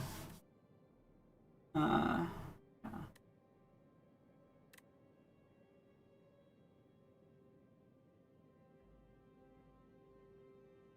Interesting. Let's risk it. I don't know what that means. I don't know what plays your first card hand for you means, but I am curious.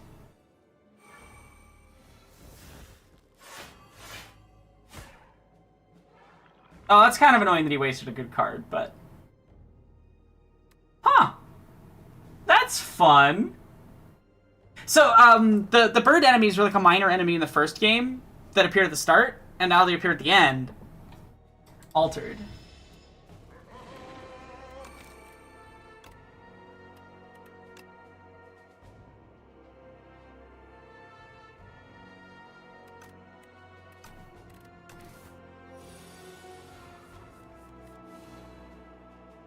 Nine ritual?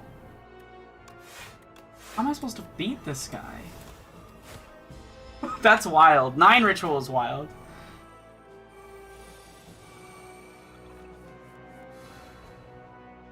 Oh, that's interesting. That makes sense, though.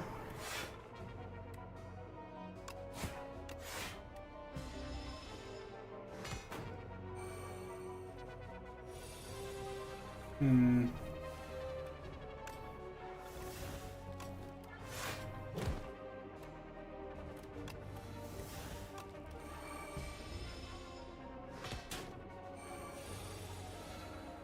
Oh yeah, that's true. Also, like, I feel like I don't know. I don't know if Joker being coded gay really just starts with Dark Knight, but it definitely is there.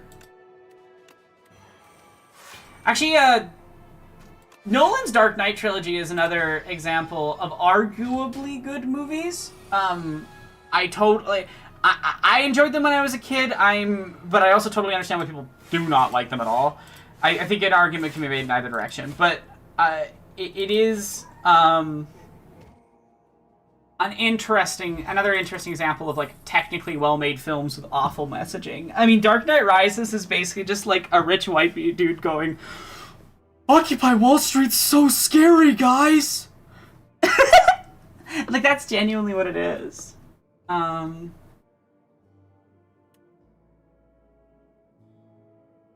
Ooh, that's fun. I like that. That works well with my card setup.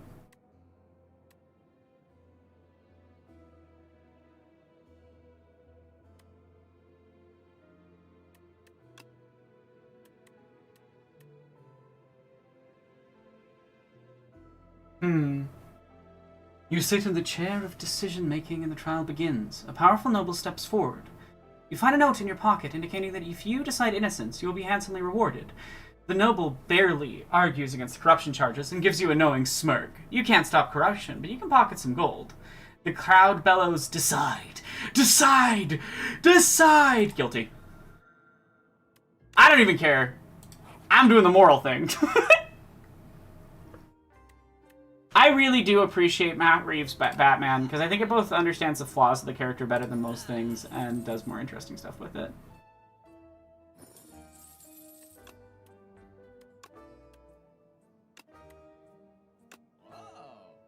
Cool. I like this new enchant system for cards. Nolan's films are very good at laundering conservative ideas. Yes, yeah. In a package that most people will accept without realizing that they're conservative. One of the Occupy Wall Street people secretly had Ninja Daddy issues.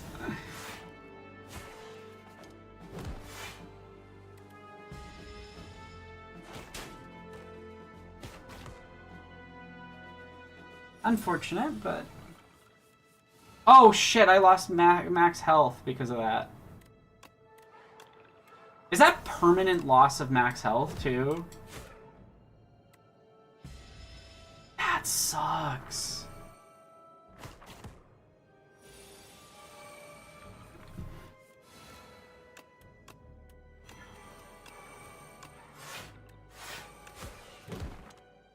Nice.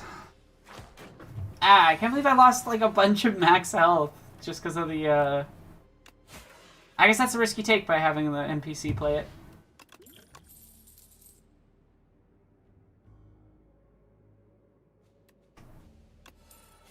That's fun. I should get some more 2-cost cards, or I should look for them.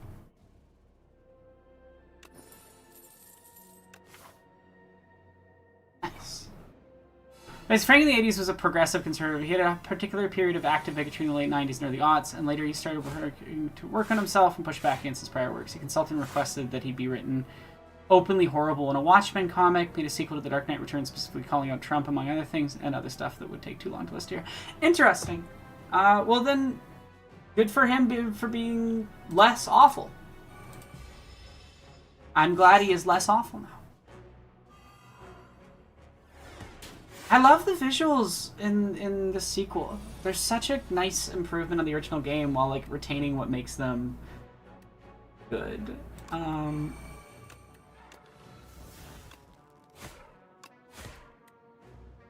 That's not ideal. I'm going to take a lot of damage. I need to kill this guy fast.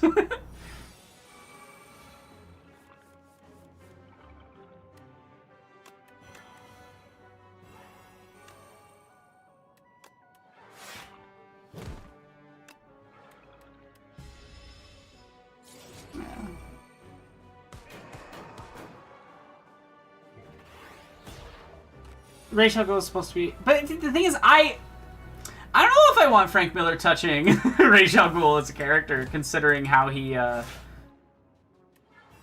views and treats Rachel Gould, and his handling has often been, let's lightly say, questionable, and directly say usually racist and Islamophobic.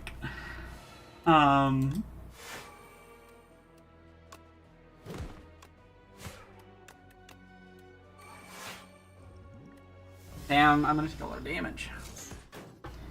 Oh yeah, Nolan. I thought you were saying, I wasn't thinking about the movie. I was thinking this is in his sequel or something. Oh yeah, no, the Batman's not perfect, but it is better. That should be said. Oh. Am I seriously gonna die?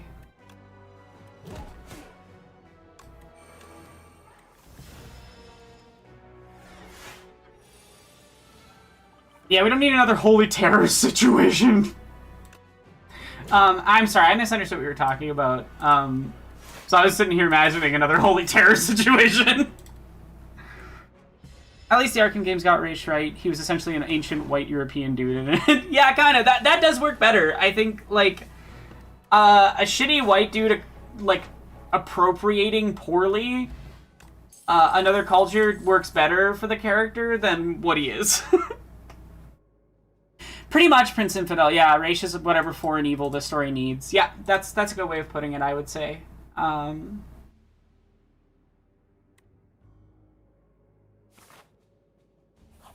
Man, this run's been rough in spots.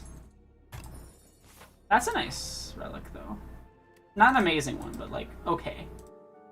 Wait, it's only 6, and it's only the first power. Never mind, that's actually a really terrible relic.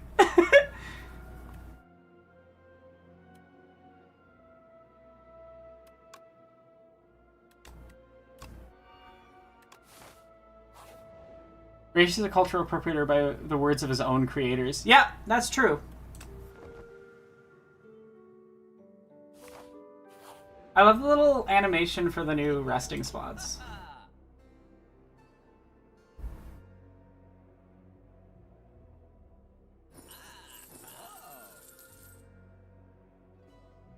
Oh, these are like shitty versions of the first. That's funny. They're like shittier versions of the usual ones. I kind of love that. Oh yeah, I don't get to control this turn.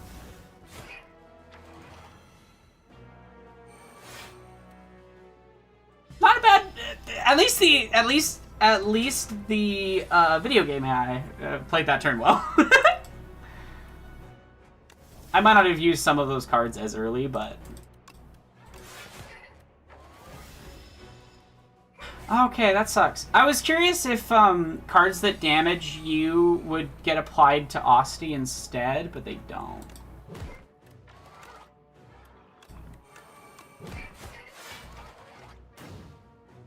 I like this little mech guy, though. I think he's a fun design. I like that he kind of plays on some of the design of the defect as well.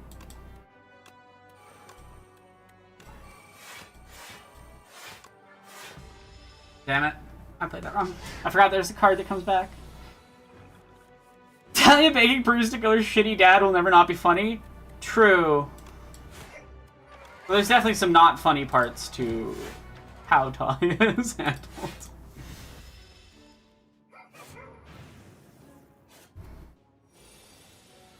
The flamethrower inside the sword is very silly to me.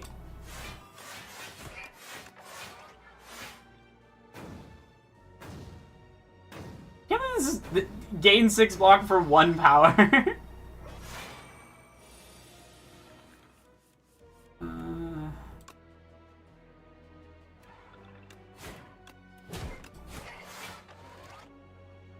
Thank God I have Osti built up enough. Yeah, he's only meant to be a dark mirror of how Bruce took influences from his various teachers around the world to fuel his fight, while Race basically just stole his outright. I like that as an analysis of those two characters and their relationship to each other as foils.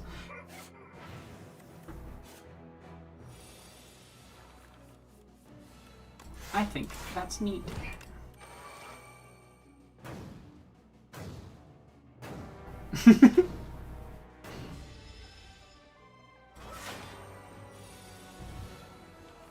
Please.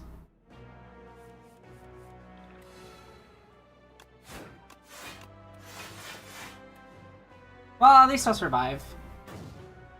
I just need like 1 good damage card, and it was like, no. No damage card for you. Okay, it dies this turn at least.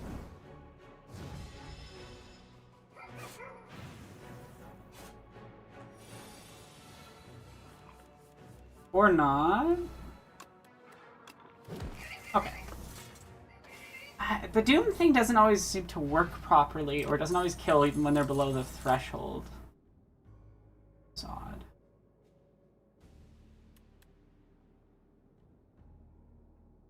That's really good. Okay. Do I risk upgrading a card, or do I just get the health? I guess there's a question of, like, is there a card good enough for upgrading that...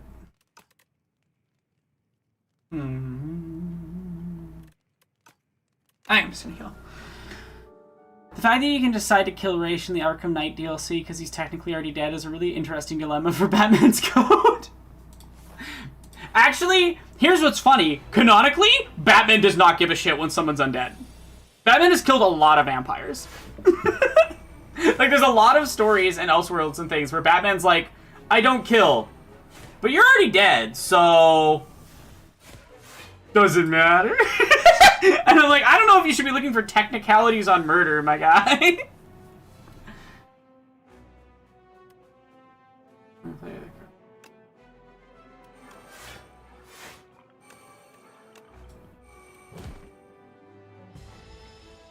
My guess is I'm going to kill this thing and then it's going to gain power again.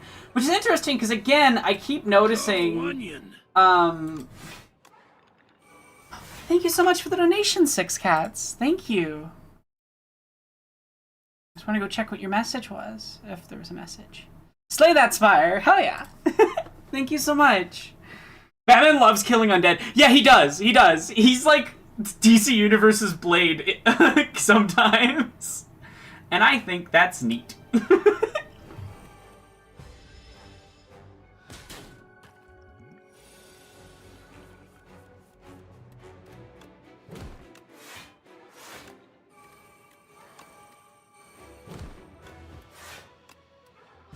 Nice. But yeah, for interesting context, there is a bunch of there's a bunch of comics where Batman kills a lot of vampires, either in continuity or out of continuity. There's also some TV shows where he does it, and a movie, I think. So yeah, there's an established thing in lore that, like, Batman's like, if you're supposed to be dead, it's okay. And I just think that's like, I don't think that holds up in court. but it's really funny.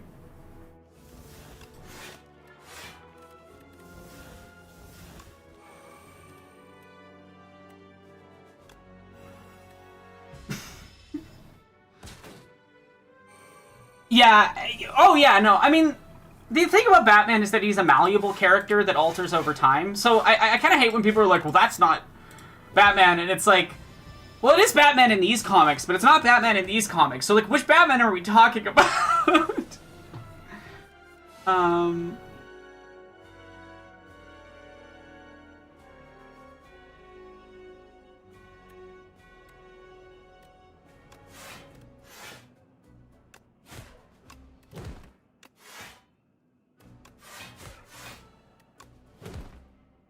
Nice. Batman killing zombies is a lot like pulling the plug to bats. No, because Batman would consider pulling the plug to also be a form of murder, right? I think it's very much this thing of, like, if something is supposed to be dead according to the rules of the universe or whatever, he's fine with it. Batman rubbing his hands when Joker's resurrected? Actually, though...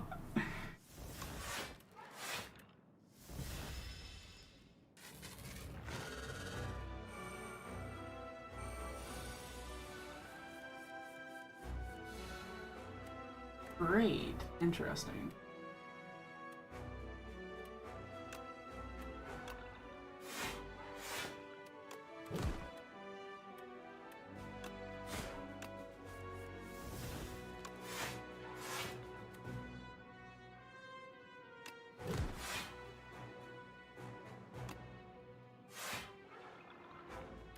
I should win this because I've built a pretty good deck, honestly.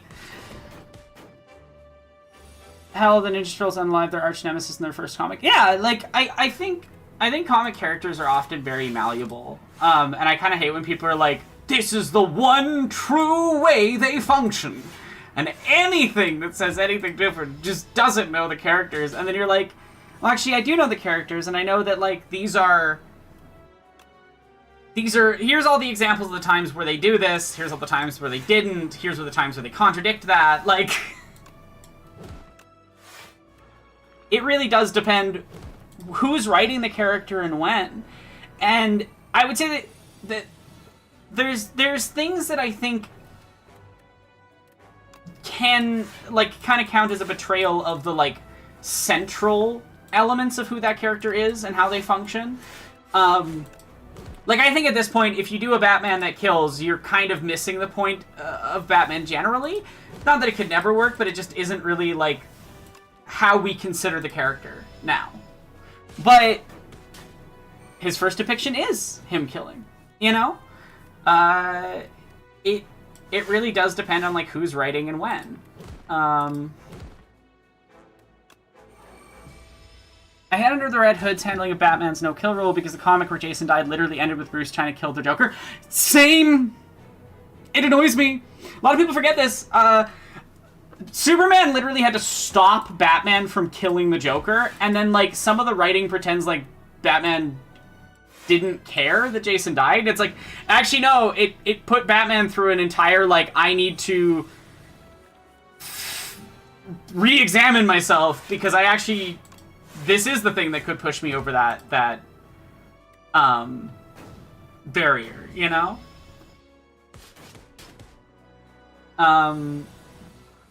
That's the one thing that could make him break his rule. And that's kind of the whole...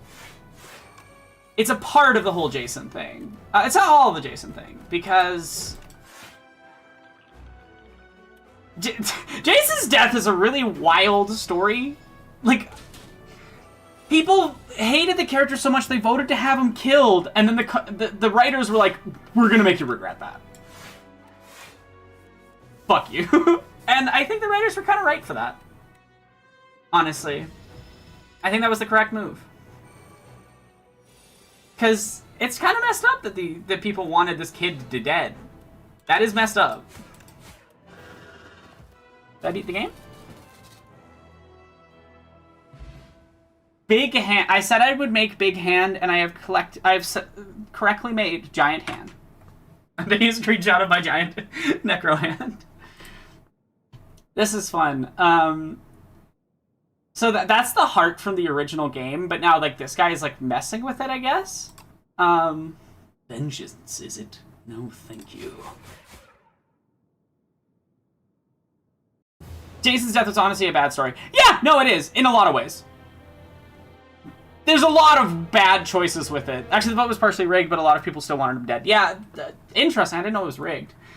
This has gone up by like 80,000 in the last time since I finished this. Jason Todd is truly one of the wildest comic book histories, yeah.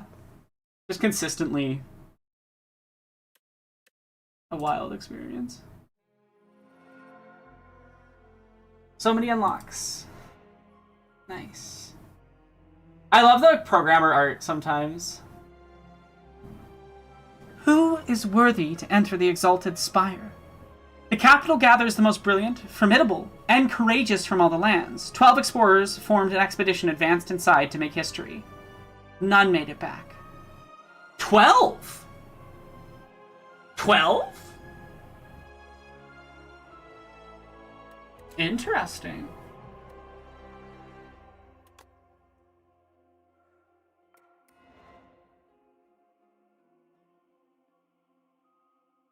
Incident report.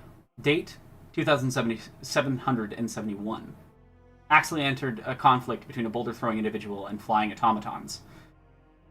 Jack DeGroots, fighter, crushed by a boulder. Joe Paxo, fighter, fell in a hole. Big Ed, bard, shot by a construct. Garbo Doby, healer, touched grass. Temmie Mons, arcanist, whereabouts unknown.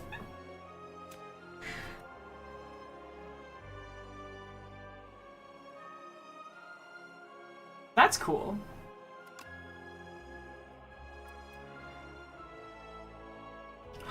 We unlocked the defect. The defect reboots. Surrounded by a wreckage of molten metal, ash, and thousands of dead bugs! Data log, corrupt. Its core barely held together, limbs barely responsive. The defect scavenges broken panels and limbs from other constructs to patch itself together. My beloved defect. I love them.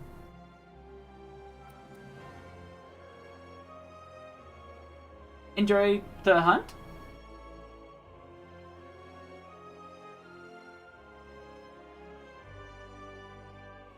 We were meant to survey the preliminary floors, but it proved nothing like we expected. Such wondrous wildlife, curious artifacts, and even wandering traders. From whence have these marvels arrived?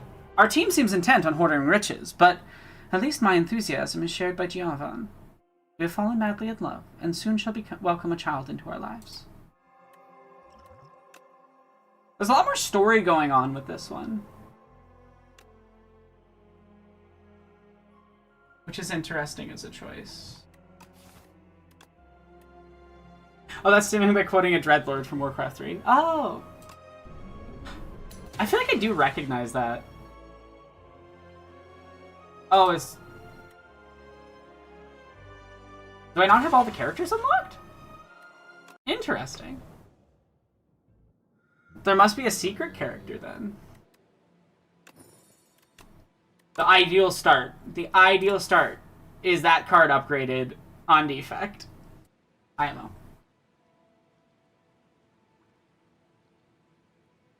Yeah.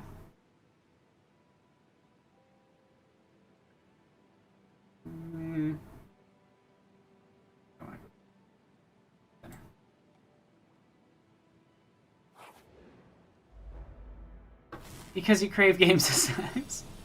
Batman fought on a giant typewriter. I didn't know that. But it makes sense. The lightning sound effect is different. I put too much of my brain into analysis of comic book characters. It's probably why I equal parts hate and love most characters. Yeah, it's the thing of, like, I think it's always important to remember, like, is it a consistent feature of the character, or is it, like...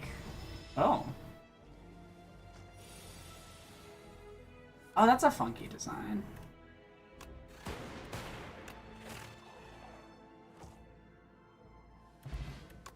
I really love the changes to the designs of the main characters. I think they look cool. I don't love some of the art changes, because like, some of them are like HD remakes of the first game, and then some of them I just don't think look as good. But I get what they're going for with this one. But I prefer the old school charge battery. You look so... Look at that. I love the design. I love them. And I love how animated the new art style is.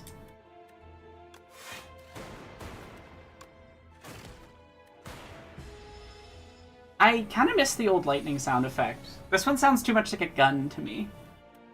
Bang, bang, you know?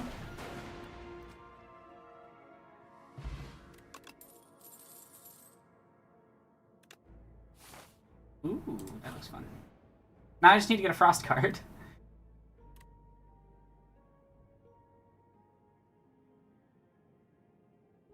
That's kind of nice. I think I'm gonna upgrade this. Comic book characters are very odd to analyze unless you're talking about a specific run because they're so wide-spanning and often contradictory. It's so bassy.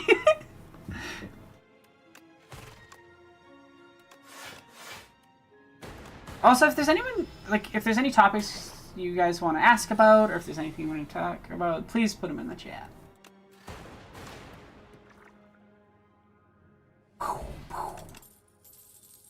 Okay, it's growing on me a little bit.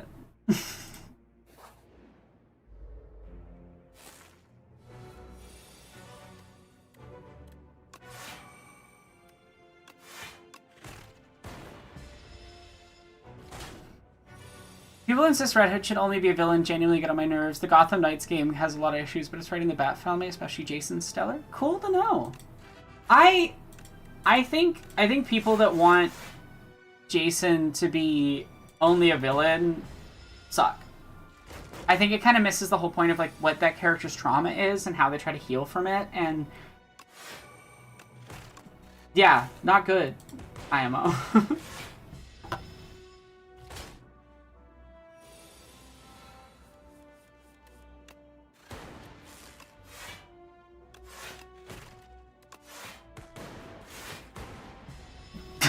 It's such an aggressive noise for the lightning. It's kind of funny.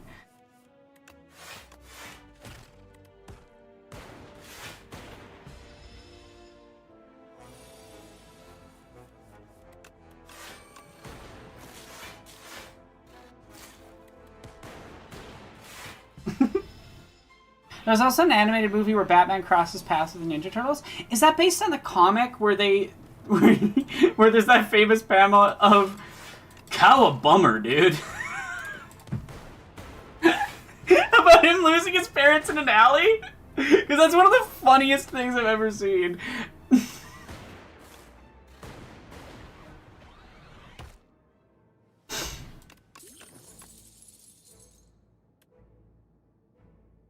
That's fun. I like that.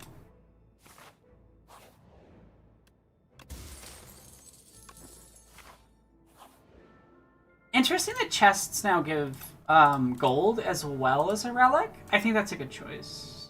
But like instead, actually yes, they did it in the original game. They just did it differently in the UI. There's the cultists, calcified cultists. Interesting.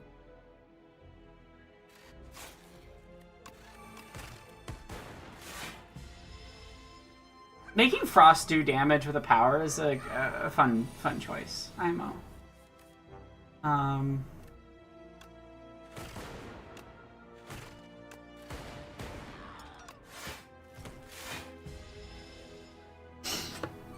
The not Millennium puzzle? Yeah, the Centennial puzzle is a very...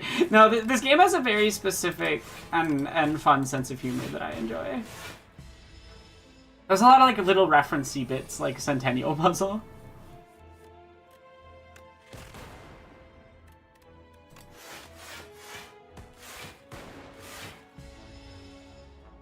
The new art is so good.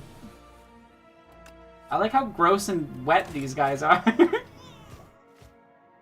There's no real arc for Jason. He was mass murderer, then an anti-hero, willing to kill. Now he's just another member of the Bat family, but he also uses guns. I feel like that's an oversimplification of Jason as a character. I have a lot of fan concepts for a lot of characters that tend to never really go anywhere, but I found one of my favorite things to do with the characters, look at the creator intent of either the original or my favorite incarnations and see what traits they imagine those characters to have were, and seeing where I can take that character and develop them free from the pressure of fitting some generalized portrayal that often loses the depth of the character.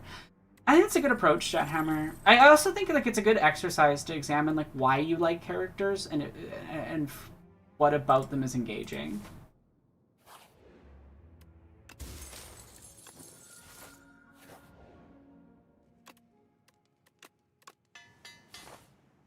I love that little animation they've added for upgrading too.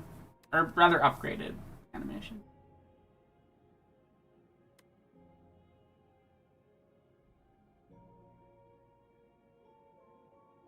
That's funky. I'm gonna try it out. It's a risk, but it's an interesting risk. Ooh.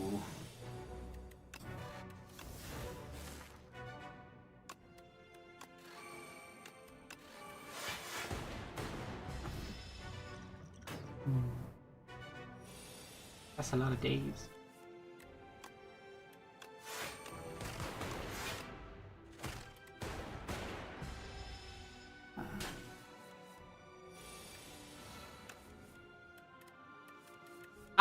I'm curious to see what the new Titans run does with Jason, because Jason's now like the head of the Titans, I think, or like a new Teen Titans team anyway.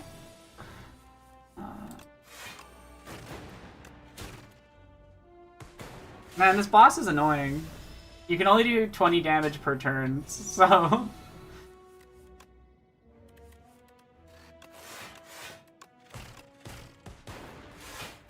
Yeah, like it would have killed him that turn, but it can't now.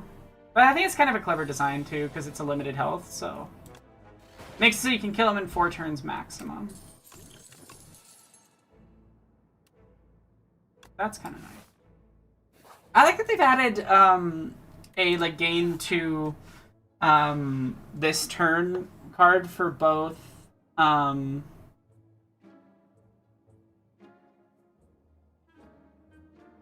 Should I get gold or should I get health? That one's kind of really good, actually. I love Reboot. Reboot's good. Yeah.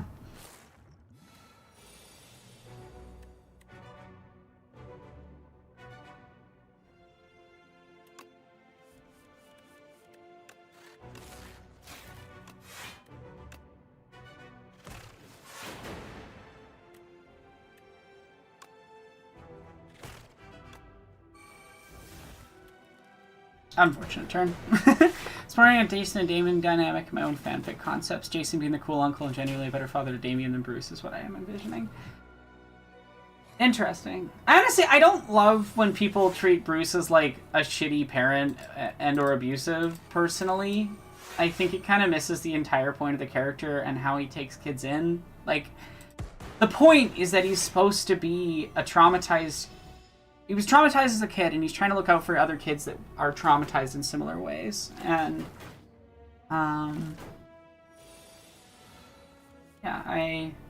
I generally prefer when Bruce is not treated as a bad dad, because I think it kind of misses some of the most interesting stuff about him.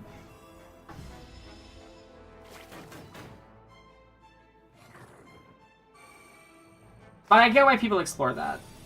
It's a dynamic that can be interesting.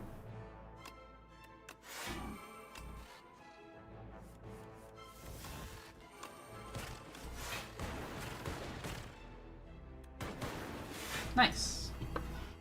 Like the fact that I took the personality of Jason's original incarnation that's often written off as a cheap copy of Dick Grayson and worked in the petty criminal aspects from his rebooted portrayal, as well as way of making his growth into Red Hood something that would be this good kid growing into a vigilante who specifically assists the impoverished of Gotham while holding those in power responsible without the restraint Bruce chooses to have.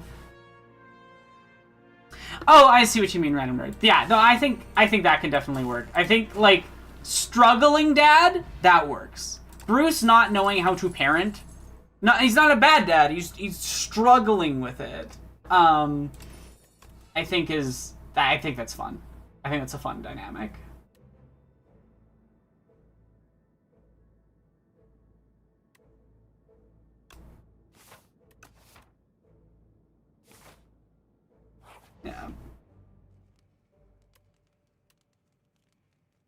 hope the grocery store was good, Lewis.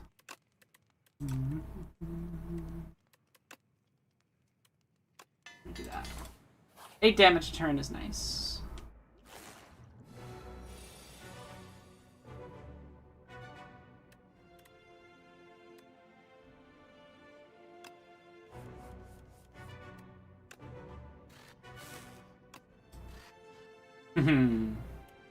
Oh, it was drop pile, never mind. I thought I was being clever, and I was not being clever.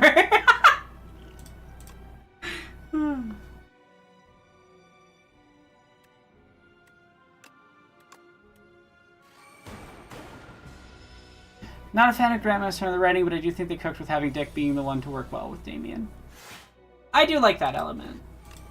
I need to go back and reread Grant Morrison's Batman stuff, because I liked it when I was a kid, but also, like, Kid Me's opinions are questionable.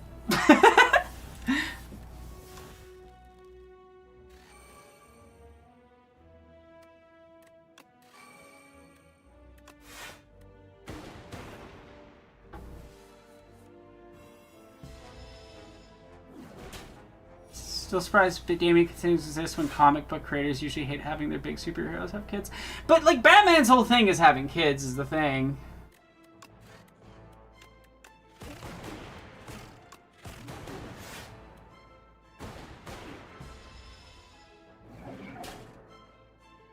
Testament to how Damien's grown on readers too. Yeah, I think, like, Damien is kind of like, I would say the Bat family's sort of equivalent to Miles Morales in terms of, like, being introduced much later, but being extremely loved by the fandom.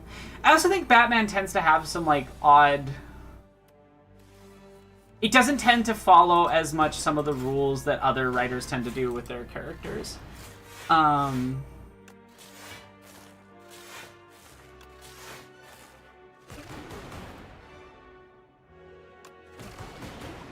Nice. Oh, it's intangible, though. Yeah, Batman's the OG superhero with a kid. I do love Bat Cow. Just conceptually, it's very funny. Oh, these status cards are brutal.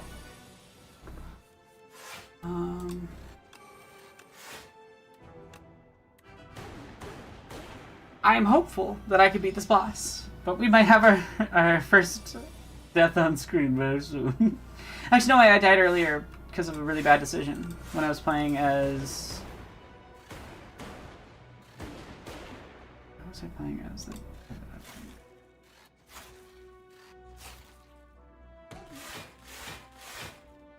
Hidden Gem is a really good ability. No, I'm probably going to die to back in cards. Unless I get this exact combination of cards. We're good. I did it. But it is interesting how a lot of comics don't... I mean, to be fair, DC does tend to keep around characters' kids more than most other things. Jonathan Kent, Connor Queen. Is his last name Queen? Oliver's kid named Connor. Who's Connor Hawk, right? I think? 1 second. There's like 10 million Connors in DC, and I think it's very funny. Yeah, Connor Hawk. Like, Connor Hawk's a still active part. There's a lot of DC superheroes. I would say it's more of a Marvel thing to not maintain that type of element.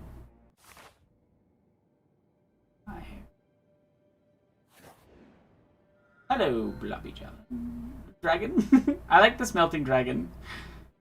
Troubled automaton looking for your friend. Let me help.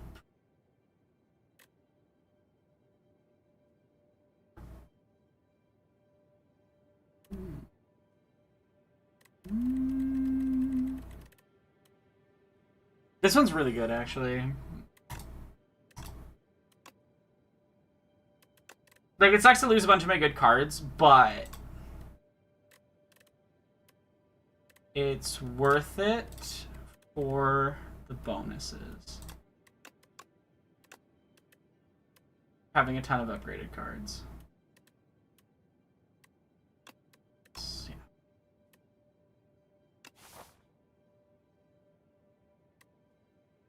Nah, we're not gonna have any of that ER English respelling of an Irish name. It's CONNOR. That's correct. It might be my dead name, but I still have opinions on it.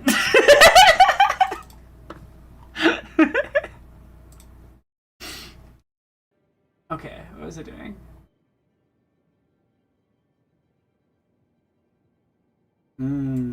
Double bosses.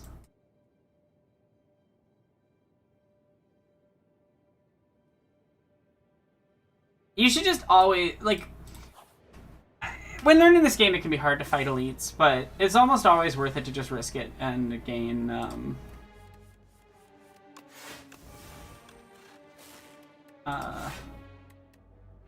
gain relics than to not.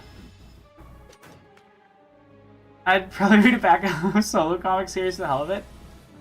Valid. That's real.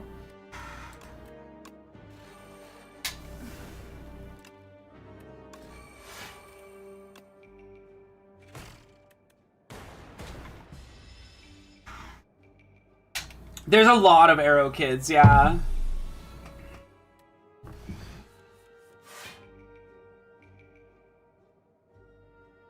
No, DC's heroes tend to have large, sprawling families and, like, genuine direct relationships between them all.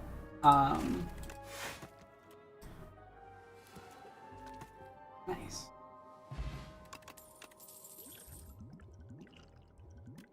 All better.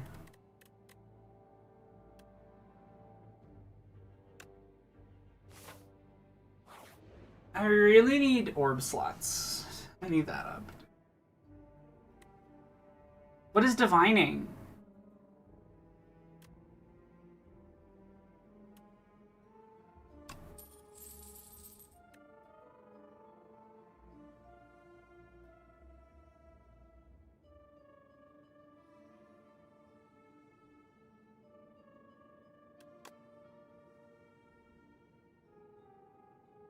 Oh, okay. Oliver out here with a ward, a bio son, an adopted daughter, and a kid half sister. Yeah.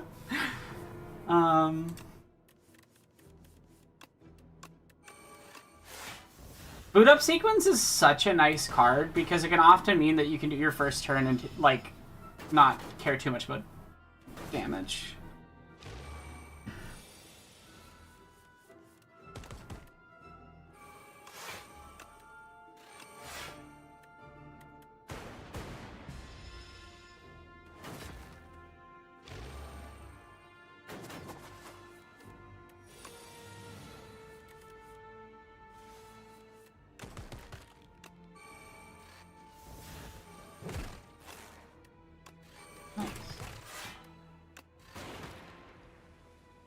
I made quick work of those bugs. You know what I'm kind of hoping they do, or I'm curious if they'll do, is if they'll do different styles of region eventually. Because it opens with, like, Act 2, The Hive, and I'm like, I don't know. I'd be curious if they, like, mix up what routes you can take eventually. Oh my god, the Paramount Scada and stuff sucks. I'm just happy that James Gunn's not getting immediately fired. Like, that's a silver lining. It's not going to be good for the DCU. There's definitely going to be more conservative, like, mandate, but I was kind of worried they were just going to cancel the entire DCU, including Supergirl, and just never release any of it, so it could have been worse. It could still get that bad.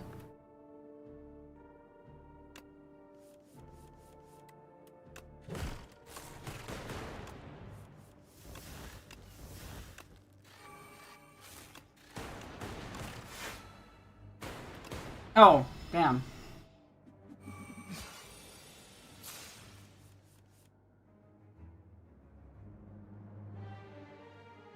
Interesting. Spinner.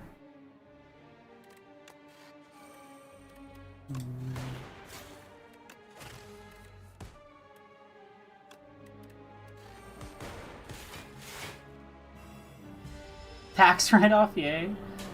Yeah, no, for real. I'm still mad about Batgirl, honestly. That movie should have been released, and I think it's goofy that it wasn't.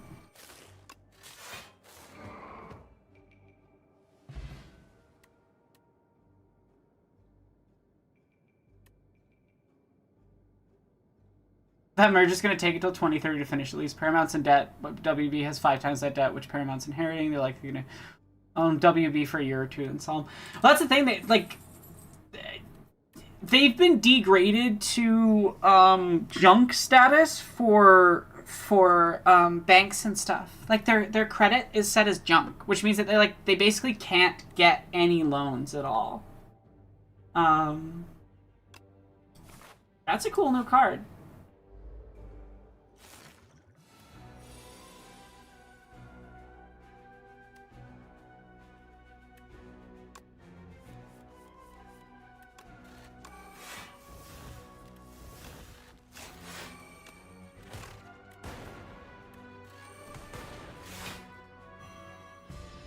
They're about 100 and something a billion in debt, from my understanding.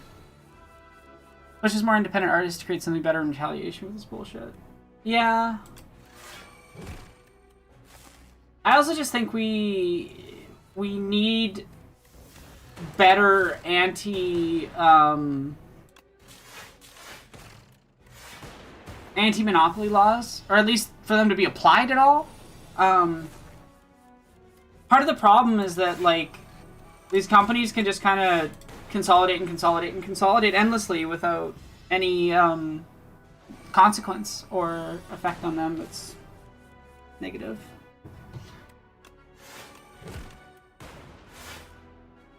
And it's kind of absurd that they can just buy a company with... Like, I'm sorry, they don't have money. Capitalism's so stupid. Like... Yes, evil, yes, awful, all those things. But capitalism is also just stupid. That's probably not a word I should use for that. But I fucking hate it. I hate how poorly... Like, it just doesn't make any sense. It's so garbage. Oh, it sucks, too, that, like, the two options were either the worst option or a slightly less worst awful option. And I'm like, that's not great.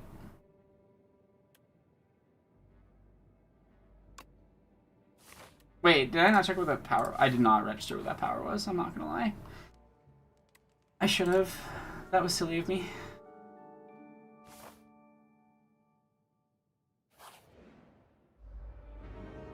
Yeah, they had to pay Netflix $7 billion for the hostile takeover deal, too.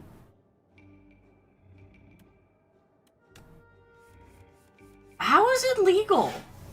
Is my thing. How is it legal?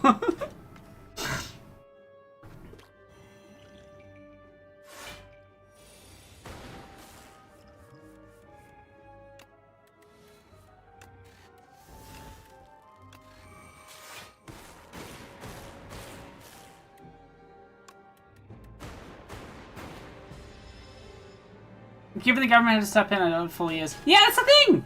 I should rephrase. Why the fuck is endlessly illegal shit constantly allowed to happen? And why does nobody in the positions that they could do something about it just go, no, we're not doing that? Bullshit.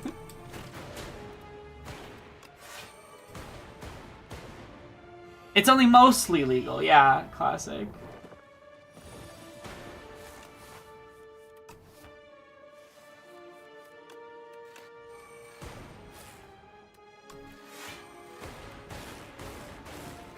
Nice.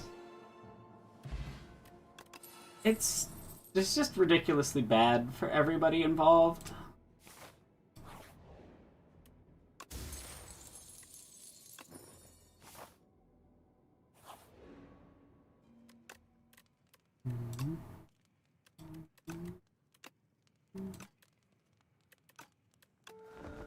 I should probably just rest and then... Well, Ellisons are desperate like any conglomerate that has bought out WB and will probably be bit in the ass for it like every company that's bought with WB. Yeah. Well, I think it's worth understanding that the Ellisons' goal is an absolute control of the media, right? Based on what Larry's the younger one, right? Is it David? Is David the younger one? I'm trying to remember which Ellison is the younger one. But they basically said they weren't... The Paramount and WB on the film end would just like function separately, and he wouldn't really be involved with what films they're making because they didn't really buy them for the movies. They bought them for the news orgs, and I think that's a really important part of like the entire motivation of this. It is not a business move. It is a fascist billionaire's control of power move.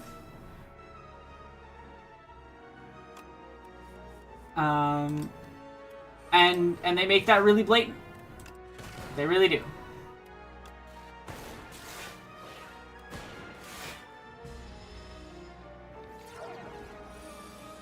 So if someone has enough money, it costs too much money to stop them from making money. Yeah, pretty much.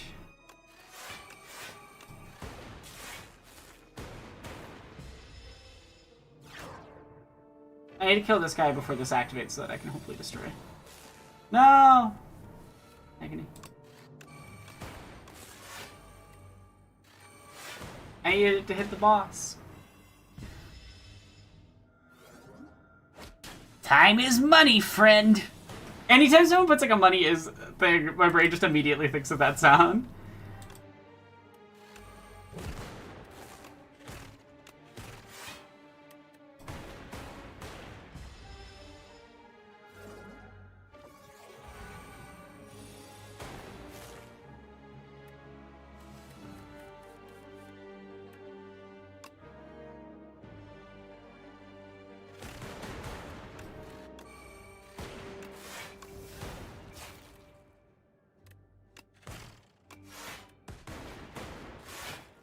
One more turn.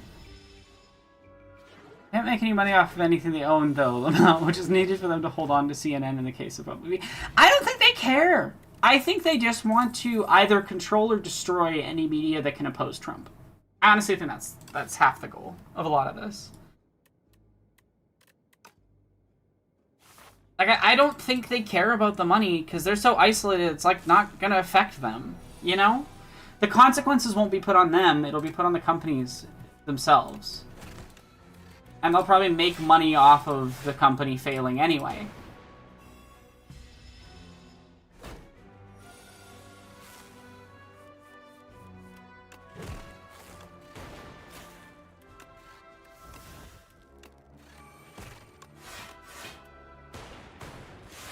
Damn, this close to being able to block that and keep my buffer.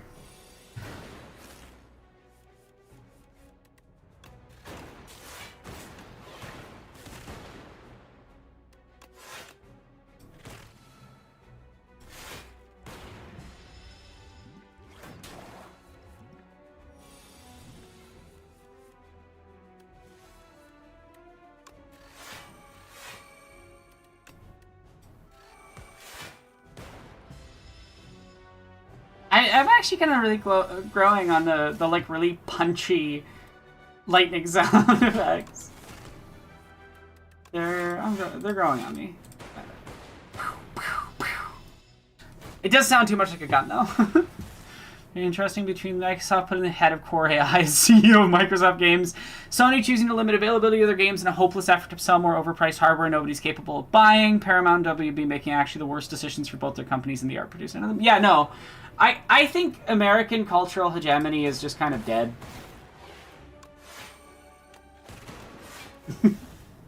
Like I don't think it's gonna recover from all of this. I think they've gutted their systems so much, and they don't even realize how much they've gutted them, you know?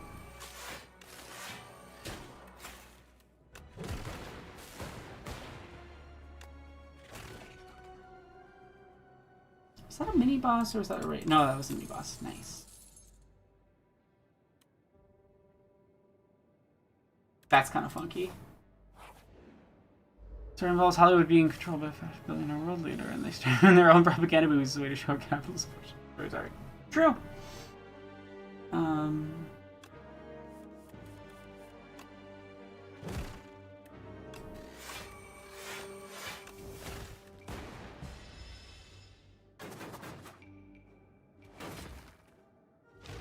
Mama's culture's been dead for a while, to be honest. Yeah, oh yeah.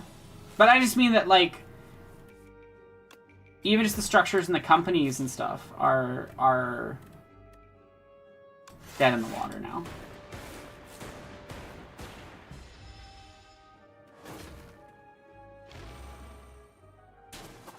Yeah, I wish I wasn't living in America's hat. I fucking hate Mark Carney. What a garbage human being. We gotta stand up to Trump, guys. We're totally gonna do it. Just kidding. Let's bomb Iran. Like, I hate him. I hate it. I hate that. It's bad enough that the country to my south is going to war for no reason. It's even more annoying that my country is going along with it for no fucking reason. It does not benefit us in any way.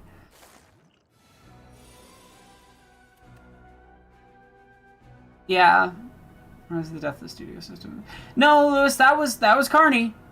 That was Carney that gave that speech, and now he's just kind of leaning in.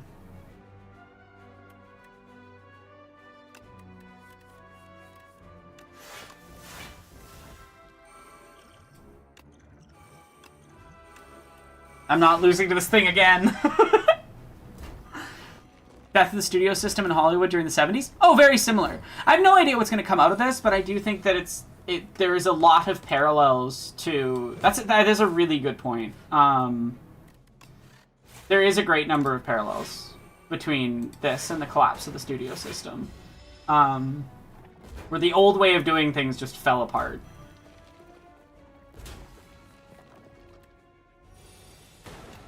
Please give me a good power.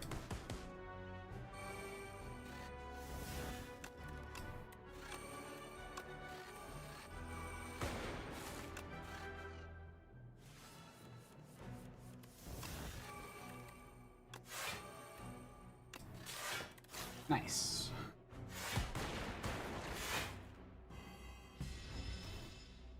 Tells us smaller powers that the only way they can meaningfully stand up to the US is to acquire nuclear weapons. I don't think that's necessarily the message. I think it's just that, like, the world needs to be done with the United States. Because clearly American politicians and things aren't going to stand up to their government admin, so, yeah.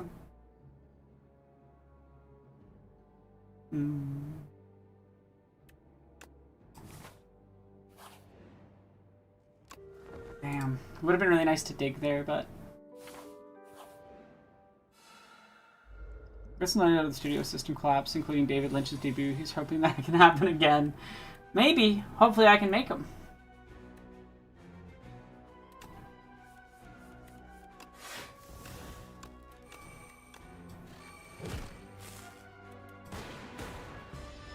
Oh!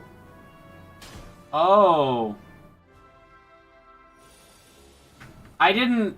They've never put enemies to your left except for the final fight in the original... Well, the fight before the final fight in the original game, so I was not at all prepared for it to be double.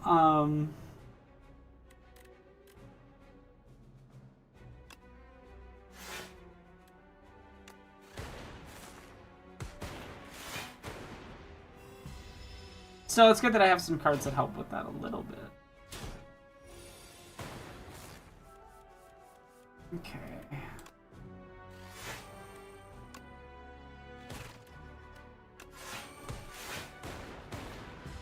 Want to move on the list of reasons I might. There's no. Where do you go? Honestly, what country is doing well right now? Sincere question, because like nothing seems to be really going well for anybody anywhere.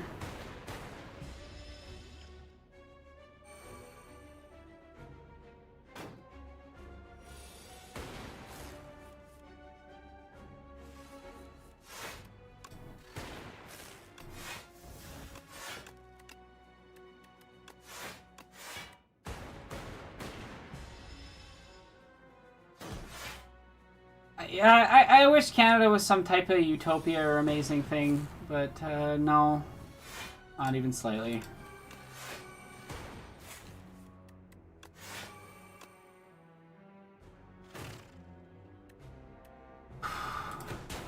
That's very bleak, and I wish I had words of comfort, but yeah, I truly don't know where in the world is safe, especially as a trans person anymore.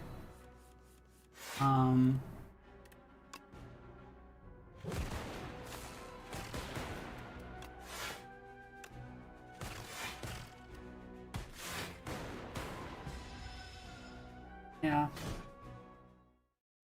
I mean, the liberals are always just like red centrists, and the Conservative Party here is it's slowly become different from this, but I would say traditionally it was blue centrists. Even other planets want nothing to do with this.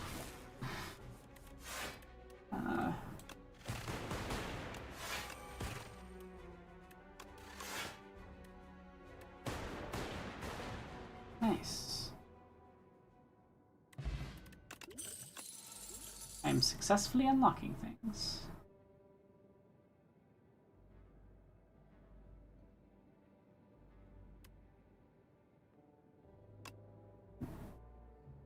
You're gonna... yeah. I wouldn't suppose a progressive politician's like, maybe these fascists are onto something. Carney was never progressive. Carney is a dyed-in-the-wool classic neoliberal. He worked for... like, he was the head of a bank for a reason.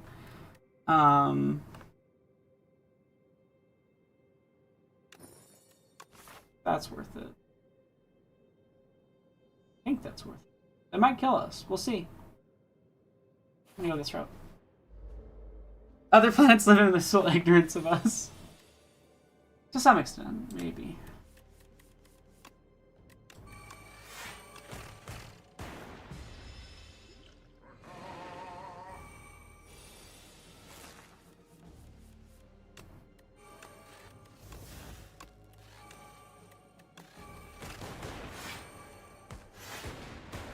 Last hour now, I've been playing God of War, Castlevania, and Sonic Frontiers recently. Frontiers has pleasantly surprised me because it's the first time I've played a Sonic game in ages that felt genuinely really fun and accessible.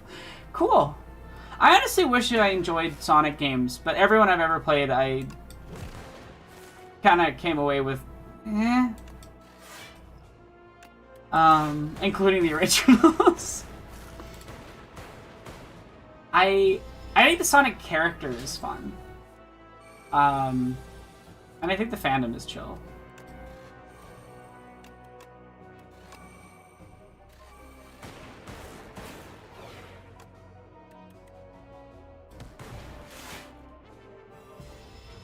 Damn. Was this close? Was this close? I can't... oh, I gotta play this first. Immediately forgets the cursed card I chose.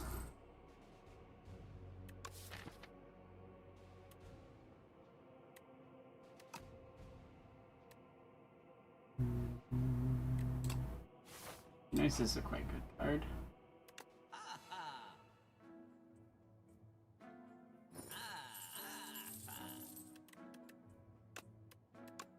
Nice.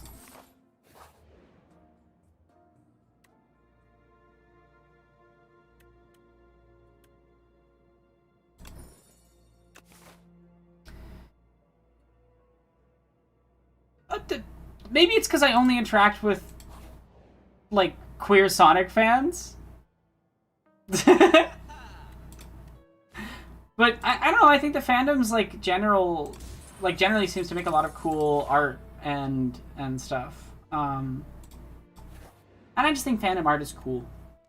I like it. My son is just Sonic comes almost exclusively from the Snapcube fandoms.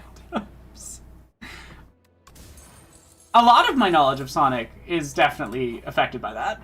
I love the Snapcube fandoms. I think given where my positive experiences have really been with Sonic and realizing they're not the most popular games, I think Sonic fans tend to hype up fairly poorly designed games that have more hype and aura, lol. 93 Sonic was a good series? Cool.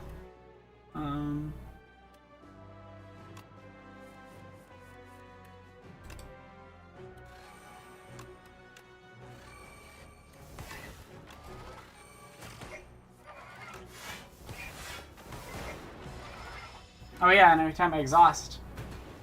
That is useful.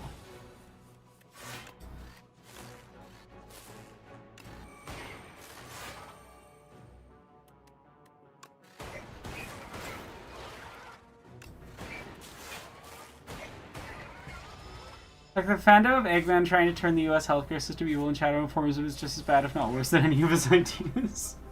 That's kind of incredible. I haven't seen that one, but that's incredible.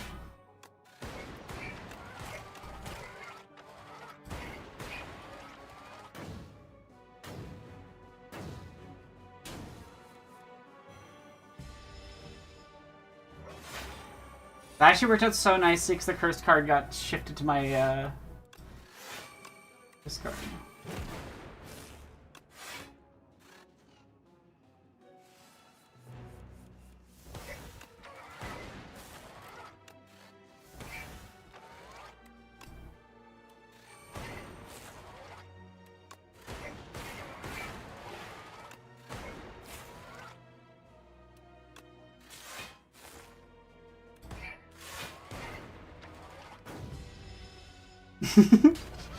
I have an announcement to make. Shout out to bitch ass. Because nah, I shouldn't repeat that. It is very funny.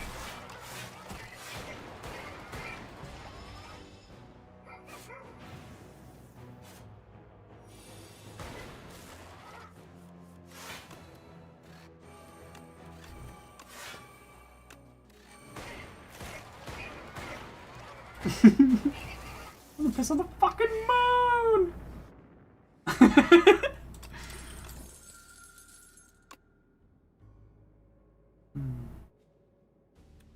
Oh, that's...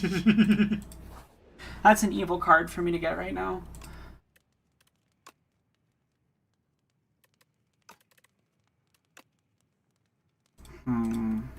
Tough choices, honestly. That's the best upgrade. People can even afford healthcare, those working for companies benefiting by economic... That's called insurance.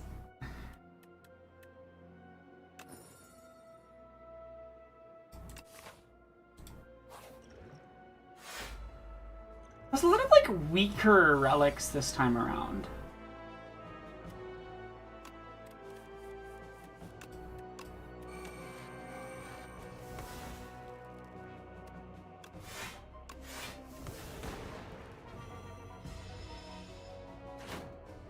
Hey Bellamy, how are you doing?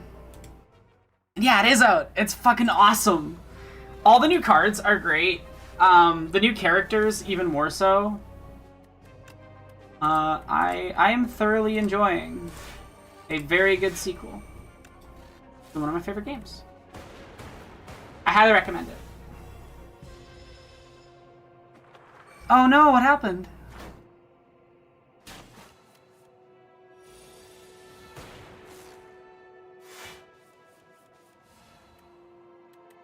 I was actually gonna stream the guy that created the You're a Beta Male Sonic thing.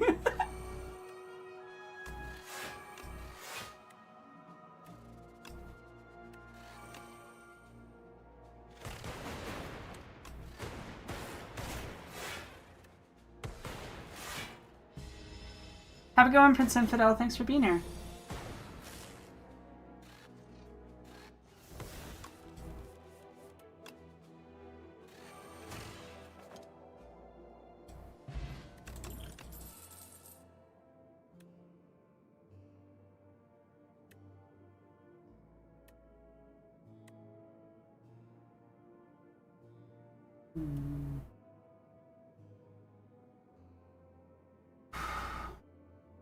I'm gonna skip these.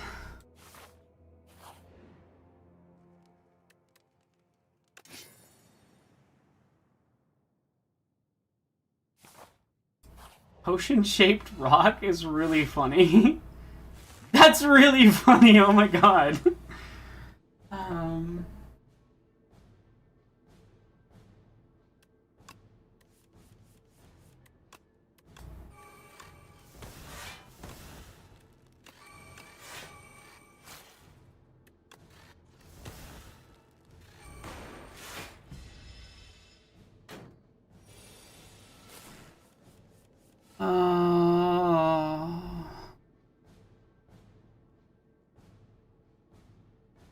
Yeah, I hate when that happens. One sec, I need to turn on the lights. It's getting dark here. But I'll read out your message when I get back, and I would love to, just chat with everybody about... I have a lot of opinions as someone who has published research about pandemic spread. And they align very much with Bellamy. Bellamy has a lot of good things to say on the topic, but it makes me so mad when people pull that. Like, it's so disappointing. I'm just gonna really quickly turn on my lights in here. Where is the controller for them?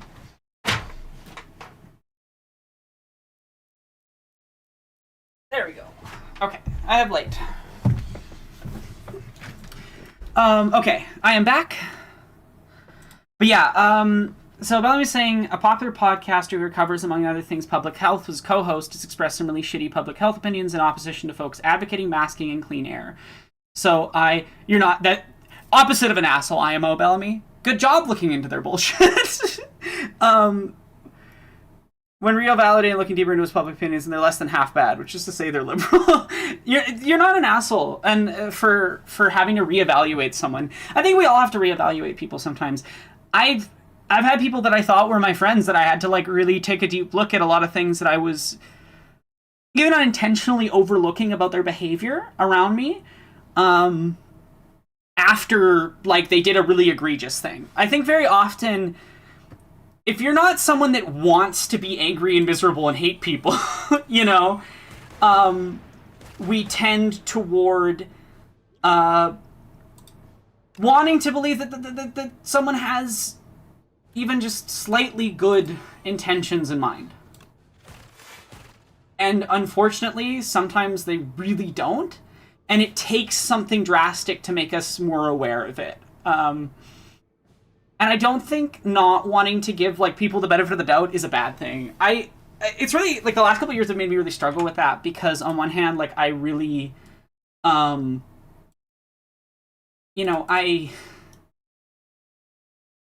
really want to keep people, like, I want to trust that people aren't just inherently shitty and awful, but then people keep being awful and shitty, and it's like hard not to see it as a failure of myself for not seeing that they're garbage.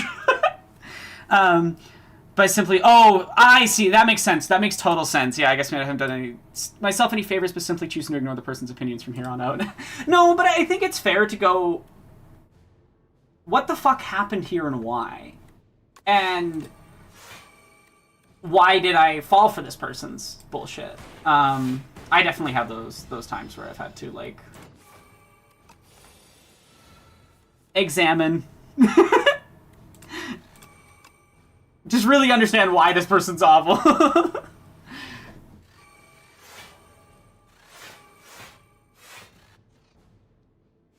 Oh wow, I have so many echo forms. Now I'm unkillable.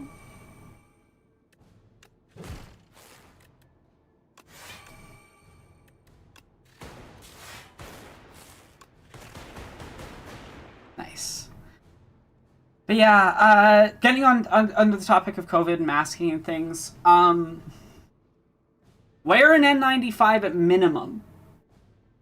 That's what I can afford right now. I would love to have better air filtration equipment for myself. I'm chronically ill. And like, I could die from COVID exposure, very realistically. And there's a lot of people like me who can. And masks have very little effect on you, the person wearing them. But they make a very big effect for the people affected by anyone who doesn't. Because it can kill us. And yeah, oh my god. When it's so frustrating when you're like, you should know better than this, and the person just doesn't. But yeah, I would ask that if you care about other human beings and the planet and the continued survival of our species, wear a fucking mask in public. It's really not that much of an imposition. And other people deserve to be able to go out into public and not worry that, they're going to catch something that kills them because people's faces are uncomfy slightly. And I really can't stand people's like, oh, but it's so uncomfortable and stuff, because like, It really isn't that bad. And I say that as someone who has a lot of sensory issues. I like I live with constant discomfort as a disabled person, and so does every other disabled person I know. We are subjected to living with, constant painful discomfort for our entire lives. And when you complain to people who have to experience that about how hard it is, how awful it is to put this on your face, I can't take it seriously. I'm sorry, being a part of society means sometimes you're going to have to inconvenience yourself to care about other people, and the extreme individualism of our culture. And I say our because I think it is an issue as much in Canada as it is in the US. I am not saying that as a global culture. I am saying that as culture here in Canada and the US. The individualism of our culture is killing us. It is destroying us, and it is only in combating those structures that try to teach us to not see ourselves as communities and not care about the people around us that we can actually make any sort of progress. And when people don't wear masks, it means that disabled people cannot participate, which means that if people aren't wearing masks at political organizing, a lot of disabled people cannot participate in that. It is a structural way of removing disabled people from spaces.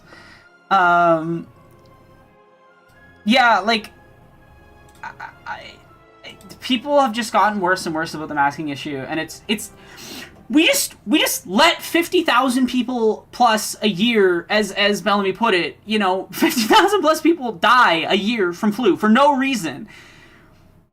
And if you just mask, you reduce the deaths from colds and flus by drastic margins. It is not an opinion. It is a fact that masks do not negatively affect almost anyone.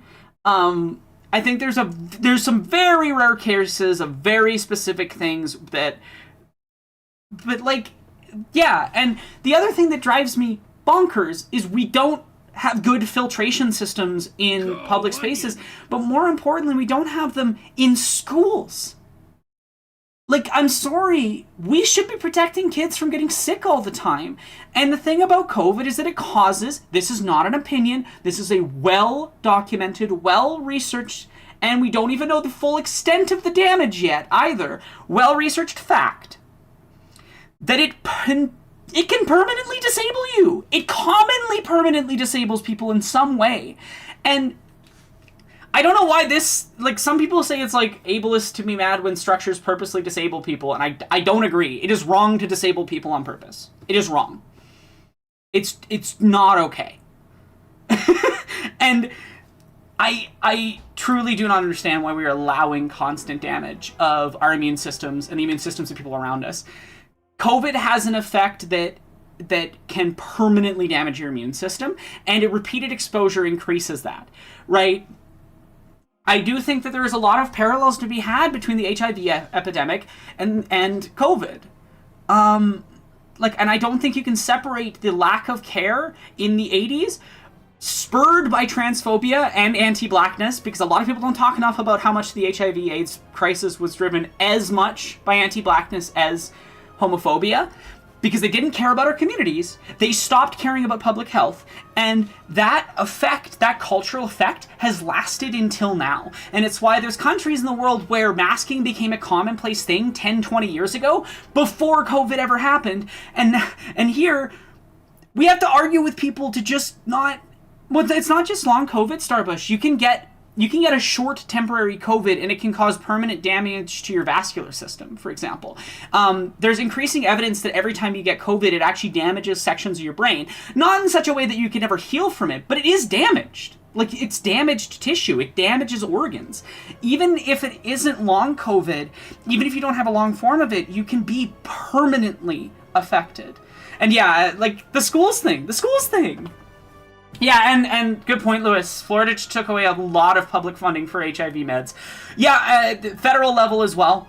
Federal level as well. And I'm sorry for getting so distracted that I didn't thank you for this. Thank you so much for the donation, Molly. I really, really, really appreciate it. Yeah, it's like COVID is not, also I love the message, slay the spire.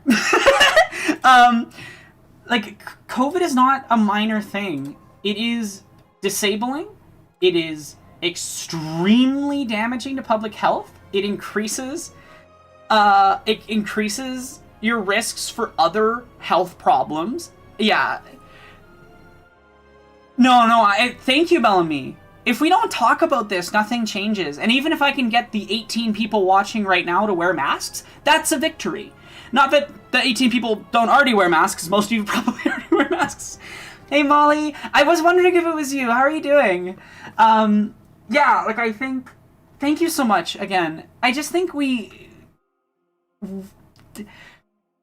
there is a lot of push in the last couple years, especially through COVID, towards people not caring about their neighbors and not caring about other people in society. And that active discare is just, it spreads out worse and worse the more we ignore it. Yeah, the government still doesn't give a fuck about HIV. Why would they start giving a fuck about... But that's what I mean. That's my point as well, Lewis. Like, they didn't care about HIV/AIDS, and a lot of the things that are connected to that have led to how they treated COVID and how they didn't care about COVID. And part of that's also that rich people were able to mostly avoid the effects of COVID, so they don't care that it's damaging the general population. A lot of rich people are increasingly acting like the general population existing is just a burden. There's that... Which AI exec was doing it? One of the heads, I can't remember if it was like Altman or Thiel or any... It was one of those guys. Was basically saying like... Oh, well, it's fine for us to destroy the planet for AI because, like, people take way more resources. And it's like, it's so clear that they just see people as, like, a problem. Us existing is a problem to them.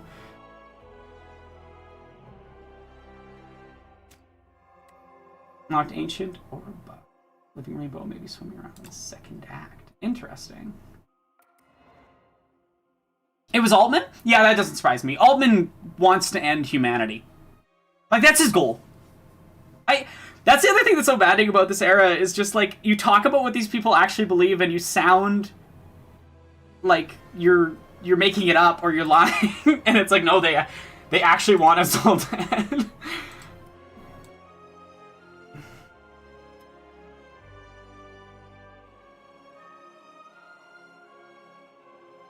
Effect and flaw. Interesting.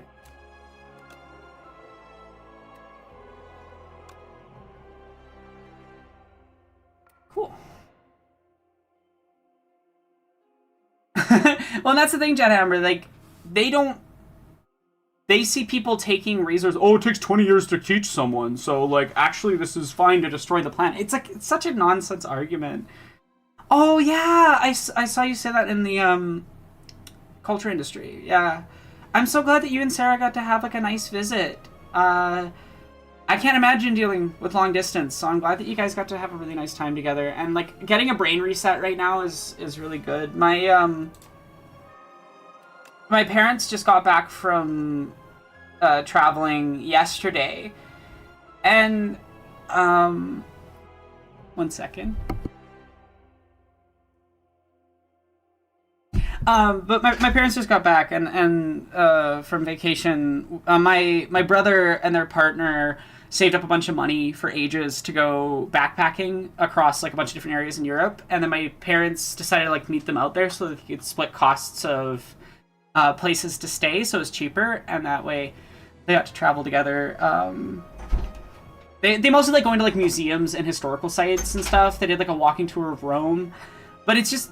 After the year they've had, for context, like, we lost a ton of people that we know, a ton of people in the rowing community, like, just a lot of friends of the family, people I've known since I was, like, 3 years old, died in the last year, and then both my parents had cancer scares. My dad's good. He had surgery. He's recovered. He'll be fine. And my mom's cysts, they originally thought were going to be deadly, turned out to be benign. But there was about a 3-month period of waiting where we thought that both my parents were going to die. So, potentially. It's been a fun year. So it was, I'm so happy that they got to go and like you had with Sarah visiting, get to have that brain reset and, yeah, a proper holiday in a long time. Especially because my mom works way too much. And so does my dad. But I get to see my dad next week, which is fun. Yeah. Okay, who have I not beaten? I haven't beaten on... Oh, no, I haven't beaten on the Regent and the Silent. Let's do a Silent run.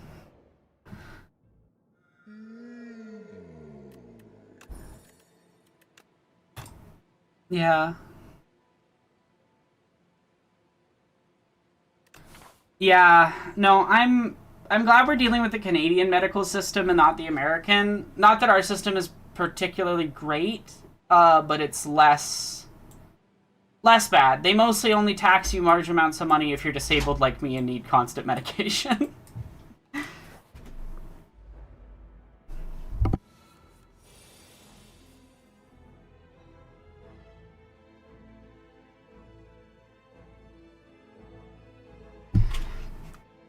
Killian, come here.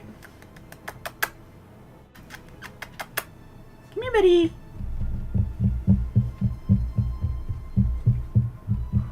Oh, I'm glad he was playing with his toy. I set up the purple toy out there that automatically moves. Come here, buddy. Oh, he doesn't want to come say hi. But maybe he will at some point. Well, I said, also very fun to bring North Americans around Dublin and point at stuff and be like, that building's been in use for 800 years. No, it is the coolest part of getting to walk around any city in Europe, and I hope I get to do it someday, because I love history and I love learning about it, and there's just something about places where history lives there that's really cool. Hi, buddy. Did you come to say hi? You need to bite my hands? Come sit here so audience can see you too. Jump, jump, jump, jump. I don't know why he likes this thing I do with the knuckles, but he likes it a lot. Okay, you're free, Mr. Marco. I love this cat. The world is a better place because of cats.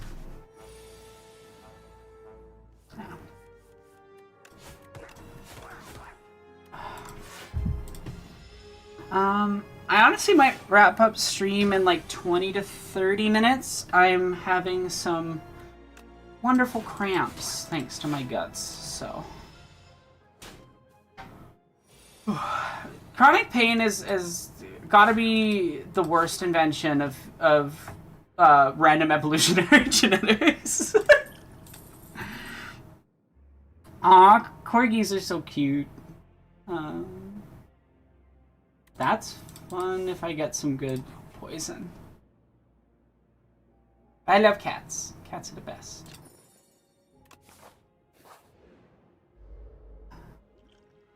This is not so much as the US is a big country. It's an amazingly young country. The oldest buildings still in use here are at most 400 to 500 years old. Yeah, it's also worth noting that they destroyed any infrastructure that was there before them. There was things that existed well before America. It's just that a lot of colonizers tended to have a go to Molly. Thanks for being here. Tended to destroy it.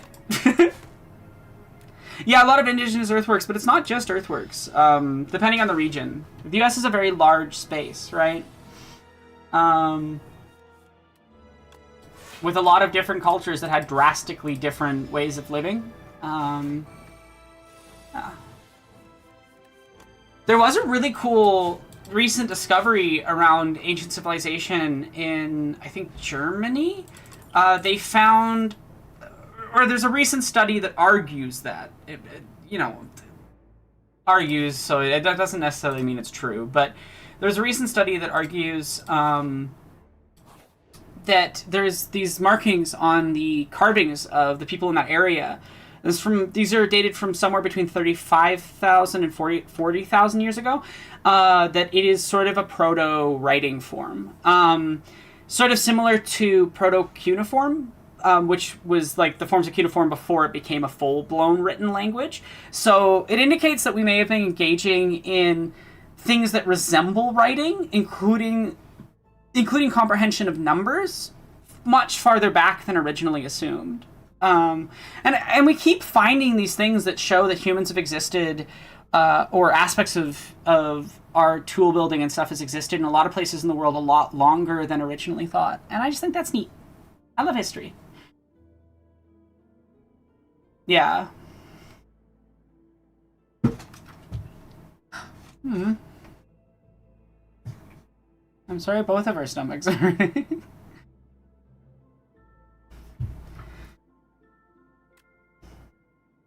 Ooh. That's actually really good for this card right here. Waterlogged scriptorium. Yeah, the new game is so good. All the art style is like really nicely updated, and I love it. I'll probably finish this floor and then I think I'll wrap it up, because my insides have decided that they are my enemy. Which is not cool.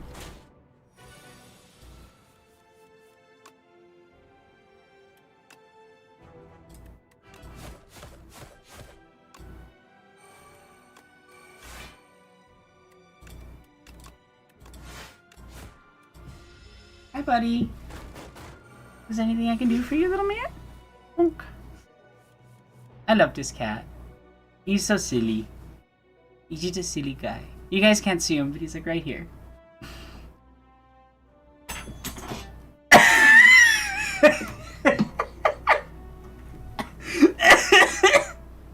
Sorry, Ben showed me in a wild thing. People on YouTube have made compilations of Leon Kennedy whimpering. Apparently, and that's just very funny.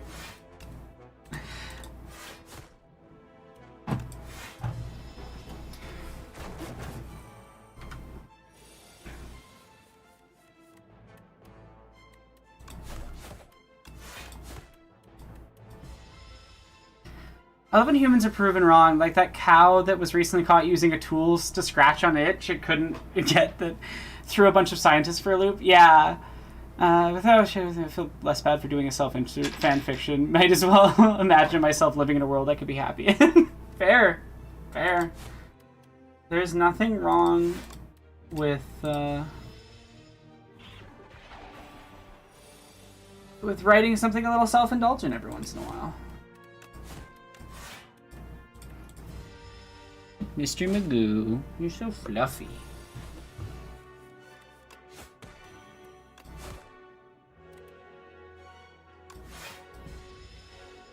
I think I'm gonna lose this. Probably.